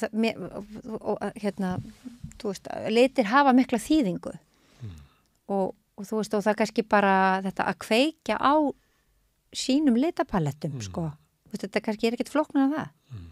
Þú veist, langar mig virkilega til þess að fara í þessu svörtu buxur. Nefnum langar kannski í þess að blá. Það segir fyrir viku að þá satt hann í stólum Steindór Erlingsson Já. sem er búin að glíma við feiknarlegt tunglindi. Já. Hann hefur lýst í þannig sjálfur að hann hefði búið í helvíti í 30 ár. Hann var alveg svartklæddur. Nú þú hann gul. Ég veit ekki. Hann baðst afsökunar á að hann held að það veri svona fínna. Ég sagði að það veri casual TV. Hann sá hvernig ég var klæddur og sagði ég þátti ekki að fara í sparifötur. Já, hann er bara alltaf að vera fínn. Hann held að það væri tilviðilegt að koma svartklæddur. Já, af því þú veist, þetta er kannski það, sko. Og einmitt, og talandu svona ég held að, þú veist, allt þetta með, þú veist, litir geta gert mjög mikið fyrir fólk. Mér finnst alltaf lítið að litum, sko. Já. Þannig að við getum kannski aðgetera fyrir því. Það er eitt byltingaformið. Það er til svona hjá köllum þegar eldast og þá verður það svolítið svona litklæðir. Ég veit ekki hvað það hefur tekið eftir þessu. Þá byrja allt inn að vera svona stóra skýrt. Já, svona. Já, pabbi var svolítið svona. Já. Ég vona að ég verði svona. Ég get lánað þér, sko. Já, verði svona gulri skýrtu með bleikt bindi í sjötusamælinu. Já. En ég held að samt að talandi um þetta, það er hörpu og svona, að ég frétta einhverjum tónleikum daginn þar sem að, þú veist, það er svo mikið svona sækadelja, það er orðin einhvers konar svona sækadelju sena orðin til. Það er allir að geta sveppi og LSD og allt þetta. Við erum að losna út úr gráa tímabilinu. Ég er að segja það, sko. Þannig að ég held að það sé nú alveg von, sko. Já, ég held að. Ég get svarað, ég bara, því ég hef alveg höfð þetta í 16 ár er ég búin að vera að horfa á þessa liti og vera að býða hvenær líkur þessu koksgráa tímabili og ég, það er mælanleg aukning á lit. Ég held það og þetta bara gleðin er að banka. Já, en það verður að gera. Já, við verðum að hleypin inn. Og við getum það, sko. Við getum þetta alveg, sko. Já, við verðum að hleypin inn. Og líka eins og þetta sem var vitni á það sem að við að segja svona félagslegi töfrar og svona. Ég held að sko lausnin sé eitthvað stað þetta. Að þú veist að við þurfum einhverlega svona eins og ég veit ekki hvað það er kallað andlega vakningu eða svona menningarlega uppljómun eða eitthvað, við verðum að komast út úr þessu af því að þetta tímabil sem við erum að koma út úr, það búið að vera svo þröngt og svo grátt og svo meiðandi og vont að við verðum að losna. Og ég held að gera það, sko. Og ég held að þú veist, þetta næri svona því þetta er að ná einhverjum konar hámarki, þú veist, þessi peningahugsun, eða ég veit ekki hvers konar hámarki það getur náð sko frekar heldur en orðið er að þá, og ég finn það alveg að þú veist að það, þú veist að þetta mun, þú veist, það mun losna þetta, það mun, þú veist þetta mun, liturinn mun sigra, sko. Herðu, það er einn þráður í þessu samtali sem ég ætla að snúa með þér núna. Það er hann, þú nefnir hann Björn Blöndal. Já. Þú nefnir Wagner. Hann. Og þú nefnir Megas. Já. Þú ert náttúrulega besti Megasar túlkandi í landsins. Þakka þér fyrir, en það er þín orð. Já, það er bara, þegar þú syngur Megas þá breytist hann svolítið. Eins og til dæmis þegar konur syngja Dylan. Ef þú tækir sko kóverlöga Dylan þá eru konundan langbestar. Það er eitthvað sem það er eitthvað ævintýri sem gerist, ég veit ekki hvað það er. Já. En þetta er allt saman svona, ég veit ekki Björn Blöndal, þetta eru slaufaði menn. Já, akkurat. Já. Slaufaði menn. Já. Og hvað finnst þér svona slaufinn á Megasi sem það er? Já, ég svona, slaufunin á Megasi, það sem ég finnst hana er eftirfarandi, 2 punktur. Hann er nú sennilega slaufaðasti maður Íslandssögunar. Svona margslaufaðasti. Hann er með flestar slaufur. Hann gekk inn á sviðið slaufaður. Já, ég myndi segja það. Já. Og gengst svolítið upp í því bara sem í sínu ævistarfi að vera slaufaður. Vinsalega slaufið mig. Vinsalega slaufið mig og ef hann er ekki slaufaður þá líður hann hálf illa. Og og nýjasta slaufunin auðvitað, þú veist, þetta skýrasta merkið um það ég meina var það Andrés Björnsson sem var útvarpsstjóri þegar fyrsta platan kom Já, hann var svo lengi sko, ég bara getið vel trúið því. Nei, hann var svo lengi sko. Ég get bara gert ráð fyrir því. Þá voru menn bara í svona starfi í 25 ára. Já, ég segi, þú veist, og þar voru plötundir hans bara teknar og bara eyðilaðar. Ég meina, það var bara fram með skemmtaverk á listaverki, þú veist, til þess að myndi ekki heyrast, sko. Og í annan, þú veist, getum við nefnt fleiri, þú veist, að því að það var svo hættulegt það sem hann var að aðhafast, sko. Og ég held að svona hans einkenni til dæmis að hann ber náttúrulega aldrei hönd fyrir höfuð sér í þeim ásökunum sem á hann eru gerðar. Og það meðvitað, trúi ég. Þannig þess að því ég þekki hann mjög vel og mér finnst sko hans svona lífsviðhorf einkennast að því að reyna að sjá alltaf víðar. Þú veist, hann afar brisk mannvera eins og við öll. Og aldrei myndi reyna að bera blaka einu eða öðru sem einhver gerir öðrum til miska, aldrei sko. En þú veist, og hvorki mér né öðrum sko. En hins vegar sko þetta svona, þessi slauf, bara ef maður hugsa þessi slaufunamenningu yfir höfuð, þú veist, bæði samvikið við hann og aðra, að þá finnst mér líka sko að til dæmis þú veist, það það þyngra en tárum taki. Þú veist, hvernig farið hefur verið með sko MeToo-byltinguna sem var stórbroti fyrirbæri, sko. Stórkostlegt fyrirbæri sem leiður í kvennabaráttu og bara og gegn ofbeldi, þú veist, alveg, þú veist, ég bara get aldrei glemt því ég heyrðum þetta í fyrsta skipti, þetta færi svona eins og eldur í senu, sko, þú veist, maður bara þú veist, það var bara ótrúlegt, sko, en og aftur verðist þetta snúast upp í andhverfi sína vegna þess að það er alltaf einhver svona loddaraháttur sem fer í gang og alltaf eitthvað fólk sem hefur líka sína breyskleika sem verðist alltaf ala á því að, þú veist, dæma og græði einhvern veginn á því sjálft, sko. Og nappa og negla einhvern. Já, og það þarf alltaf að krossfesta einhvern, sko. Ég veit ekki. Ég sé ekki mikinn tilgang í því, sko. Ég verða bara að viðurkenna það. Og ég hef alveg gengið svo langt að það megi, sko, kasta fyrir róða einmitt, þú veist, eldri kynslóðinni. Ég segi bara, já, ok, alla byltingar verða að hafa einhvern fórnarkostnað. Segjum að eldri kynslóðin sem hefur, þú veist, bara, beitt kynferðislegu og kynbundnu ofbeldi í áratuga, árhundruða raðir. Í skjóli þess að það væri viðurkennt. Já, í skjóli þess að það væri viðurkennt og engum hefur dottið í huga að gera neina athugasemd við það. Nú ætlum við að breyta því. En það sem er hættulegt við það er unga kynslóðin. Hvernig þá? Það er það að drengir til dæmis sem er að vaksa upp í gegnum þessa tíma, sem við lifum núna, að það stórkostlega við það er að þeir átta sig á stöðunni, hvað er í boði, hvað er ekki í boði, en hins vegar var það vald sem afhent var að þú getur sagt hvað sem er, hvern sem er, hvenær sem er. Og hann getur aldrei berið hönd fyrir höfuð sér.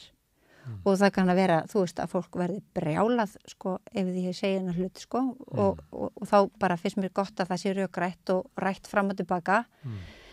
Að því ég er ekki að segja að ég hafi rétt fyrir mér endilega. En það að þú getur skrifað, þú veist, nöfn á spegla einhver staðar, skilurðu, og að það sé þannig rofið traust milli stelpna og stráka sem ég kallaði, þetta er bara börn í mínum augum, sko. Þú veist, hjá ungu fólki, það er bókstaflega hræðilegt. Það er svo hættulegt. Og mér finnst þetta hafa verið einn af vondum afleiðingum þessara byltingar. Og það má hver rengja mig, sko, og þú veist, mótmæla því sem vill, En þetta svona, þú veist, svona þáttur í þessi endalisa fordæming. Þú veist? Meinar þá fyrir litla sakir eða bara briskleikan sem almennur og að því við tölum áðan að manneskja verður svona stór. Já. Við erum náttúrulega líka sko brisk og lítil. Það eiginlega, ég veit ekki hvort það sé það fallega við mannin að hann getur bæði verið stór og lítill og smár og viðkvæmur og... Já. Og svo mistækur. Já, mistækur og það sem á einum tíma þykir bara sjálfsagt, þykir á öðrum tíma ekki sjálfsagt. Þú veist, og ég er ekki að réttlæta eitt eða neitt. En sko, já, ég veit ekki hvort það þú veist, ég komur náttúrulega út á alveg svakalega hálfan ís. En Það eitt af enginum á okkar tímum. Já. Að við þurfum að ræða þessi mál. Já. En fólk á rosalega erfitt með það. Já, þá á rosalega erfitt. Þannig að við verðum bara að fara út á skautasöllu og detta nokkur sem rassinn. Algjörlega. Og ég meina, en svo tölum kannski líka stóra samhengið. Ég meina, þú veist, að því við erum í okkar heimi erum við að ræða þetta. Einna helst, sko. Og og á hinum endanum samþykki við stríð. Og við erum orðin, sko, Íslendingar bara hreint út sagt beinir þáttakendur í stríði. Þú veist, það má bara mikið vera, sko, Þórdís Kolbrún, sko, vil ekki bara sjálf út á vígvellin, skilur við. Og hvert er svona eitt helsta ofbeldistæki í stríðum? Er það ekki kynferðisofbeldi? Ætlar enginn að mótmæla því? Þú veist, og hvað ætlum við að gera við þetta? Þú veist, hvernig ætlum við að halda áfram sem manneskjur í samfélagi? Ef að það á stöðugt, þú veist, að fordæma eina hræðu, þú veist, sem hefur beitt í mörgu tilfellum ógeðslega ofbeldi. En hvað ætlum við að gera? Þú veist, ég segi mörg fórnarlömb sem hafa orðið verst úti af kynferðisofbeldi hafa haldið fram að það sé ekki möguleiki að halda áfram að lifa ef maður getur ekki gert upp fyrir sig og viðkomandi það sem hefur gerst, skilur við. Ég er ekki að afsaka Megas eða neitt, þú veist, það hefur ekkert með það að gera. Ég veit ekki, hann hefur ekki verið ákærður fyrir neitt eða, þú veist, þetta... Þið finnst óréttlátt að hann sé einhvern veginn svona... Nei, mér finnst það ekkert óréttlátt, eða sko, ég veit ekki, óréttlátt ekki óréttlátt. Gætur hann tónleika og flutt lögina svona? Auðvitað. Ég hef sungið löginans síðan að blaðaviðtalið kom út, skilur þú veist, en er það, hann gekk líka niður Laugaveginn, skilur með tælensku 15 ára gamlum dreng, skilur 1980 eitthvað, skilur sumir hrækt á hann, aðrir ekki, sumir töluðu illa um hann, aðrir ekki. Ég hef sungið lögin hans síðan, skilur en þess að hann, sko,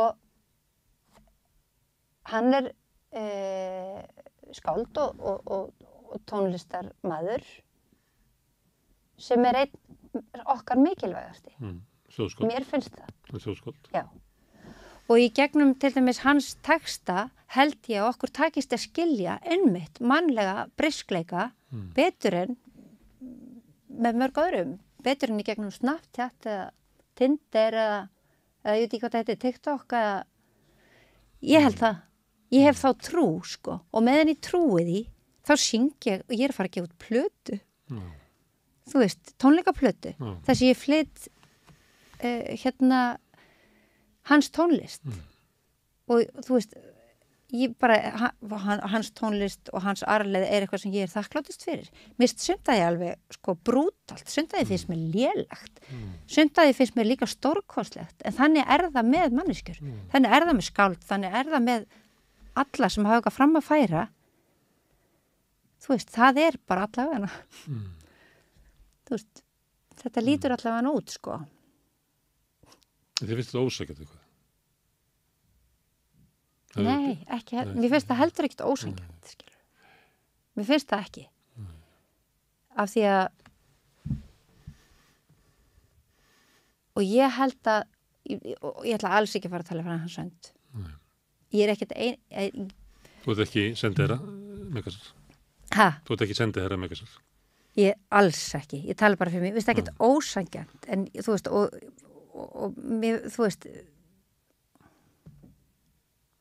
ég skil það fullkomlega og ég skil líka fullkomlega tilfinningunum fyrir því að manneskja sem að má sín lítils gagnvart heiminum og telur þess að hafa betið órétti að einhverjum sem að hún telur að megi sín mikils og sé alltaf í stykki að hún bendi á viðkomandi og segi þú gerðir þetta og þannig á það að vera líka af því þetta er ekkert svona svartkvít þú veist, þetta er þú veist, við eigum heimtingu slaufunni er þannig að því að Megas gerði þetta ásakar að gera þetta að þá ætla ég ekki að hlusta á Megas og ég vil að þú hættir að syngja Megas það er svona slaufunnar þannig virkar það að ég bregst við gagnvart einhverju að ég hætti að horfa á bíómyndir eftir Woody Allen og ég vil að þú gera það líka og ég vil að bæja bíó og hætta að sína Woody Allen og ég sjá eftir finnst þetta ekki góð baráttaferð? Nei, mér finnst það ekki og ég er að fyllast skömm yfir öllum með hlátuskostum sem ég fengi við Woody Allen myndum ég meina mér finnst það líka í hlutarnas eðli þetta er náttúrulega, að því mér finnst sko það að verða að skilja á milli líka manneskjunar sem mannesku í hversdagslífi og þeirra lista sem hún fær fram sko listaverk hans og Woody Allen og Michael Jackson og þú veist og svo framvegis sko þau tala bara sínu máli og þau eru okkar túlkun er það sem skiptir máli það sem svo næring sem við tökum úr þessum listaverkum, það er hún sem skiptir máli. Þú sagðir áðan að hættan væri svo að myndu eyðileggja svona traust á milli stráka og stelpna. Var það einhvern tímann til? Traust á milli stráka og stelpna? Já, það er nú góð spurning. Nei, mæntar ekki. Finnst þú hafa átt, ég veit þetta var gastnæli spurning kannski, finnst þú hafa átt ánægilegar og gefandi samvistir með karlpenningum? Já, náttúrulega á margan hátt, sko, en þetta er mjög góð spurning og kannski er það akkurat einmitt ekki þannig. Kannski hefur það aldrei verið raunverulega til, sko. Og þú veist það. Það séu andstæðingar svona. Kannski hefur það verið... Svo blandast inn í þetta eitthvað svona ást sem að blindar fólk og en svo þegar hún fölnar að þá kemur í ljós að þér höfuð andstæðingar. Kannski okkur alltaf stilt upp sem andstæðingum. Og þessi valdamismunum, þú veist, er þú veist, eitthvað sem að, þú veist, er bara einhvern veginn, hefur náðu þróast milli kalla og kvenna. Og þannig að kallar náðu bara beygðu konuna bara undir sig og heldinni þar, öldum saman. Já, og þannig er það ennþá. Já. Og kannski ekki jafn, sko, það er kannski stærra skjól fyrir konur í dag heldur en var. Já, á vissu nátt, sumstaðar. En náttúrulega ekki allstaðar. Og það er mikið talað um svona gildi, sko. En kannski er þetta traust, hefur það ekki verið til staða, það getur vel verið og við höfum bara einhvern veginn náðu alltaf aðlaga okkur, sko, þú veist, og hleypa ástinni einhvern veginn inn á milli.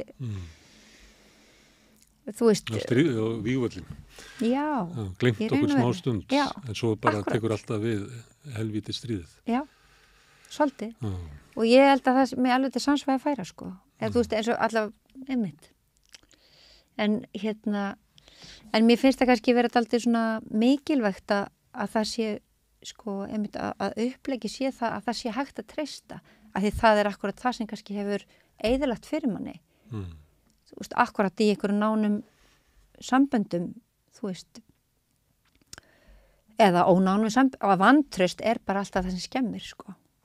Þú veist, þetta maður treystir ekki... Já, nefnir það er það. Mér finnst nú svona mórallin verið að hættur þetta að treysta, af því að þú verður svikinn. Já, en ég menna hvert ætlum við með það? Það fer ekki vel, en ég meðist það bara að vera svona hangi frekar í loftinu, sko. Ég veit það. Og við höfum að hafa varan á kakvart öðru fólki. En það kannski, þá er það kannski okkar mission að þú veist að breyta því. Við verðum að geta treyst hvort öðru. en það auðvitað ansi langt í land með það og talandum, þú veist, í sambandi við stjórnarhætti og þú veist, og viðnám og svona, og þetta er, þú veist, við erum stödd alveg rosalega skrýtnum stað og ég, að ég tala eins og ég segi, veit nú oft alltaf vitni foreldra mín en en þú veist, eins og mamma mín hefur orðað sko, þetta er svona í, þú veist, ástandið eins og er núna, það er svona í minnsta lagi sko þú veist óheillavænlegt, í mesta lagi hættulegt sko. Þú veist, það er af því að við erum alltaf einhvern veginn, þú veist, að þessi vestrænu gildi, þú veist, alltaf að vera að tala um gildi sem að einhverju að vera að berjast fyrir okkar gildi einhverju að berjast fyrir okkar gildi ég segi ekki fyrir mín sko. Nei. Og með alltaf verið að tengja með þessu Evrópusambandið á að vera fyrir okkar gildi og það Viktor Orbán og löguréttur í Póllandi ég bara frábið mér því að NATO er að vera okkar gildi þar sem aldrei í lífinu sko aldrei í lífinu ég tengi ekki við það Nei, og ég meina, og þú veist að við búum í landi það sem að eða verið eitthvað til eitthvað sem heitir samtök hernaðar andstæðinga þú fyrir ekki, hvar eru þau? Þau voru 100 sem skrifuð undir einhverja yfirlýsingu í tengslu við fundin leiðtogafund Evrópuráðsins í Hörpu. Já. Og mættu þar á fund við þúfuna. Það er erfitt að vera friðarsinni á stríðstímum. Það er engin vandi að vera friðarsinni þegar það er ekki stríð. Þegar stríði byrjar og herrvæðingin hugafarsins byrjar. En hvenær er það nauðsynlegt? Þá er erfitt að vera friðar, af því að þú ert bara kallaður pútinisti.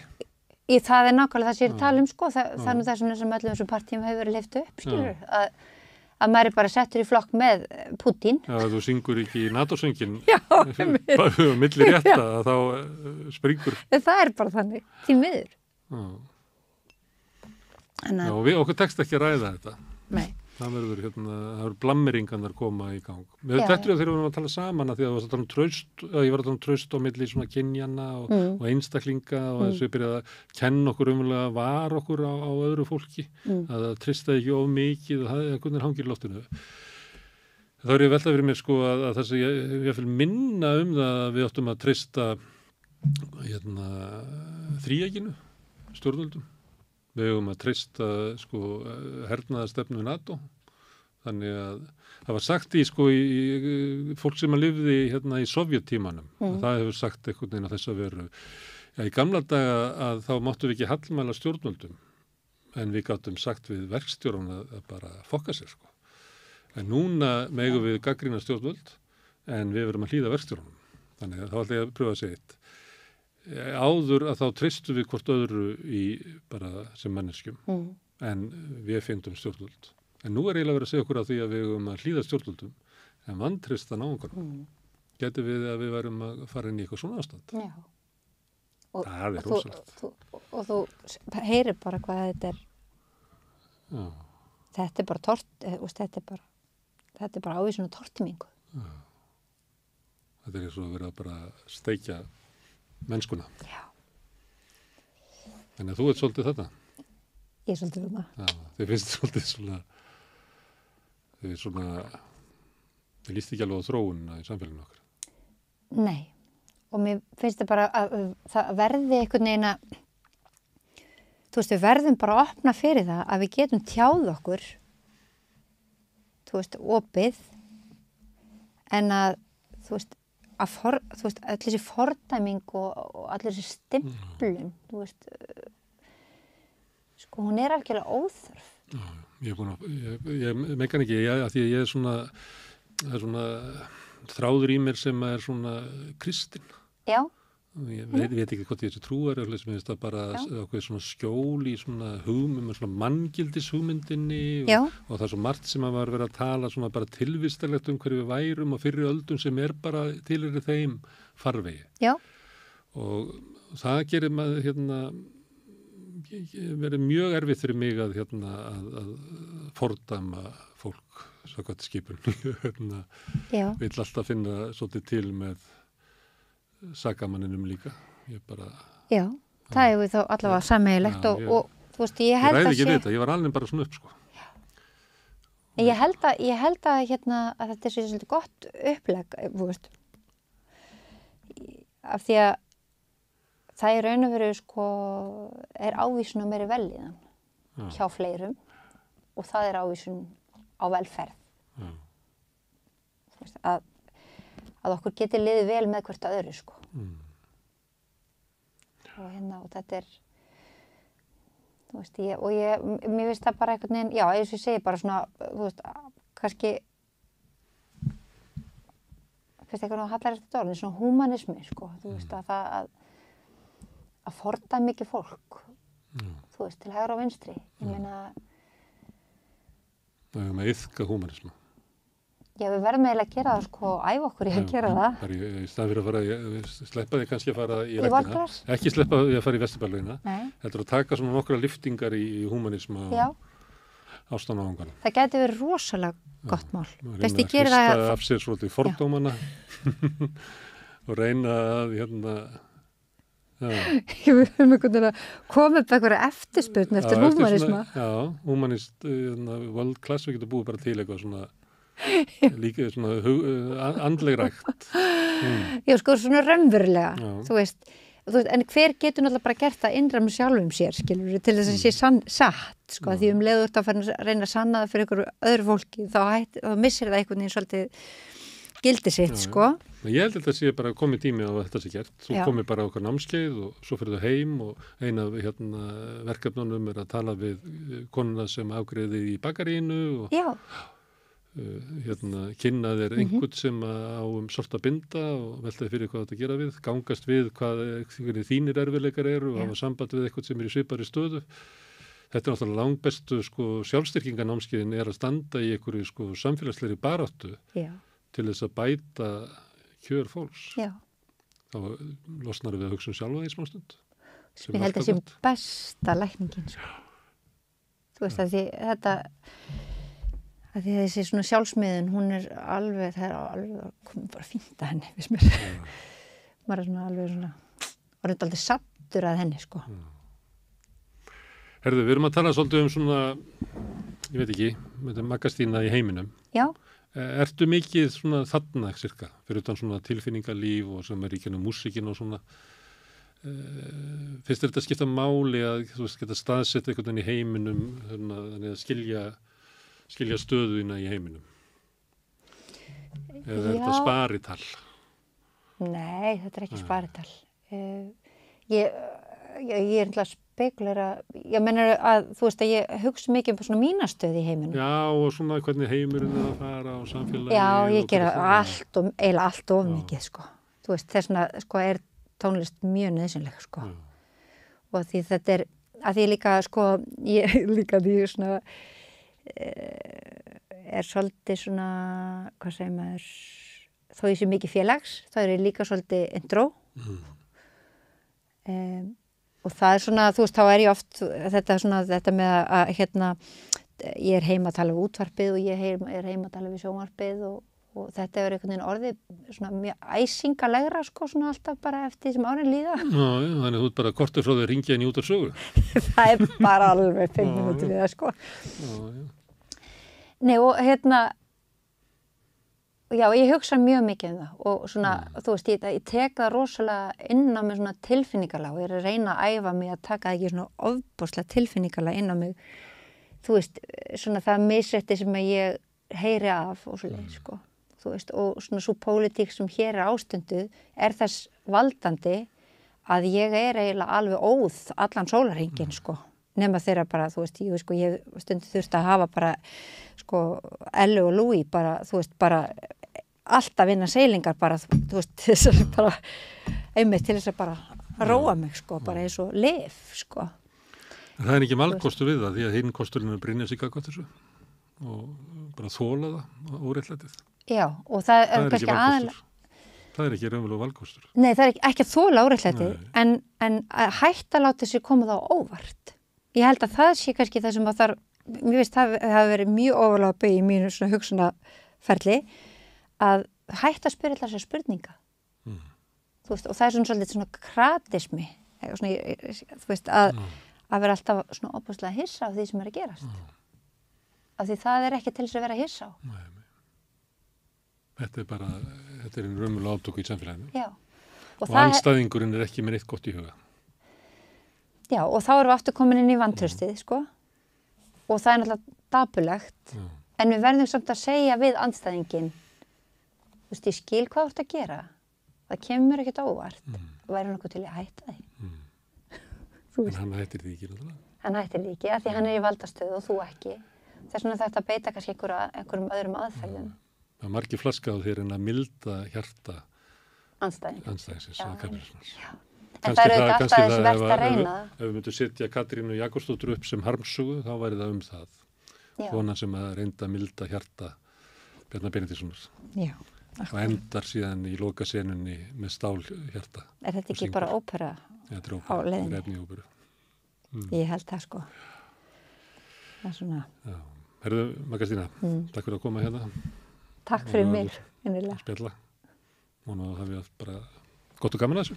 Já, við verðum að reyna það, sömuleiðis. Okay, herðu, hlustendur, þakka ég fyrir að staldra hérna við Rauðaborðið í helgispjalli. Rauðaborðið verður næst á mánudaginn klukkan 8. Sjáumst þá. Góða helgi.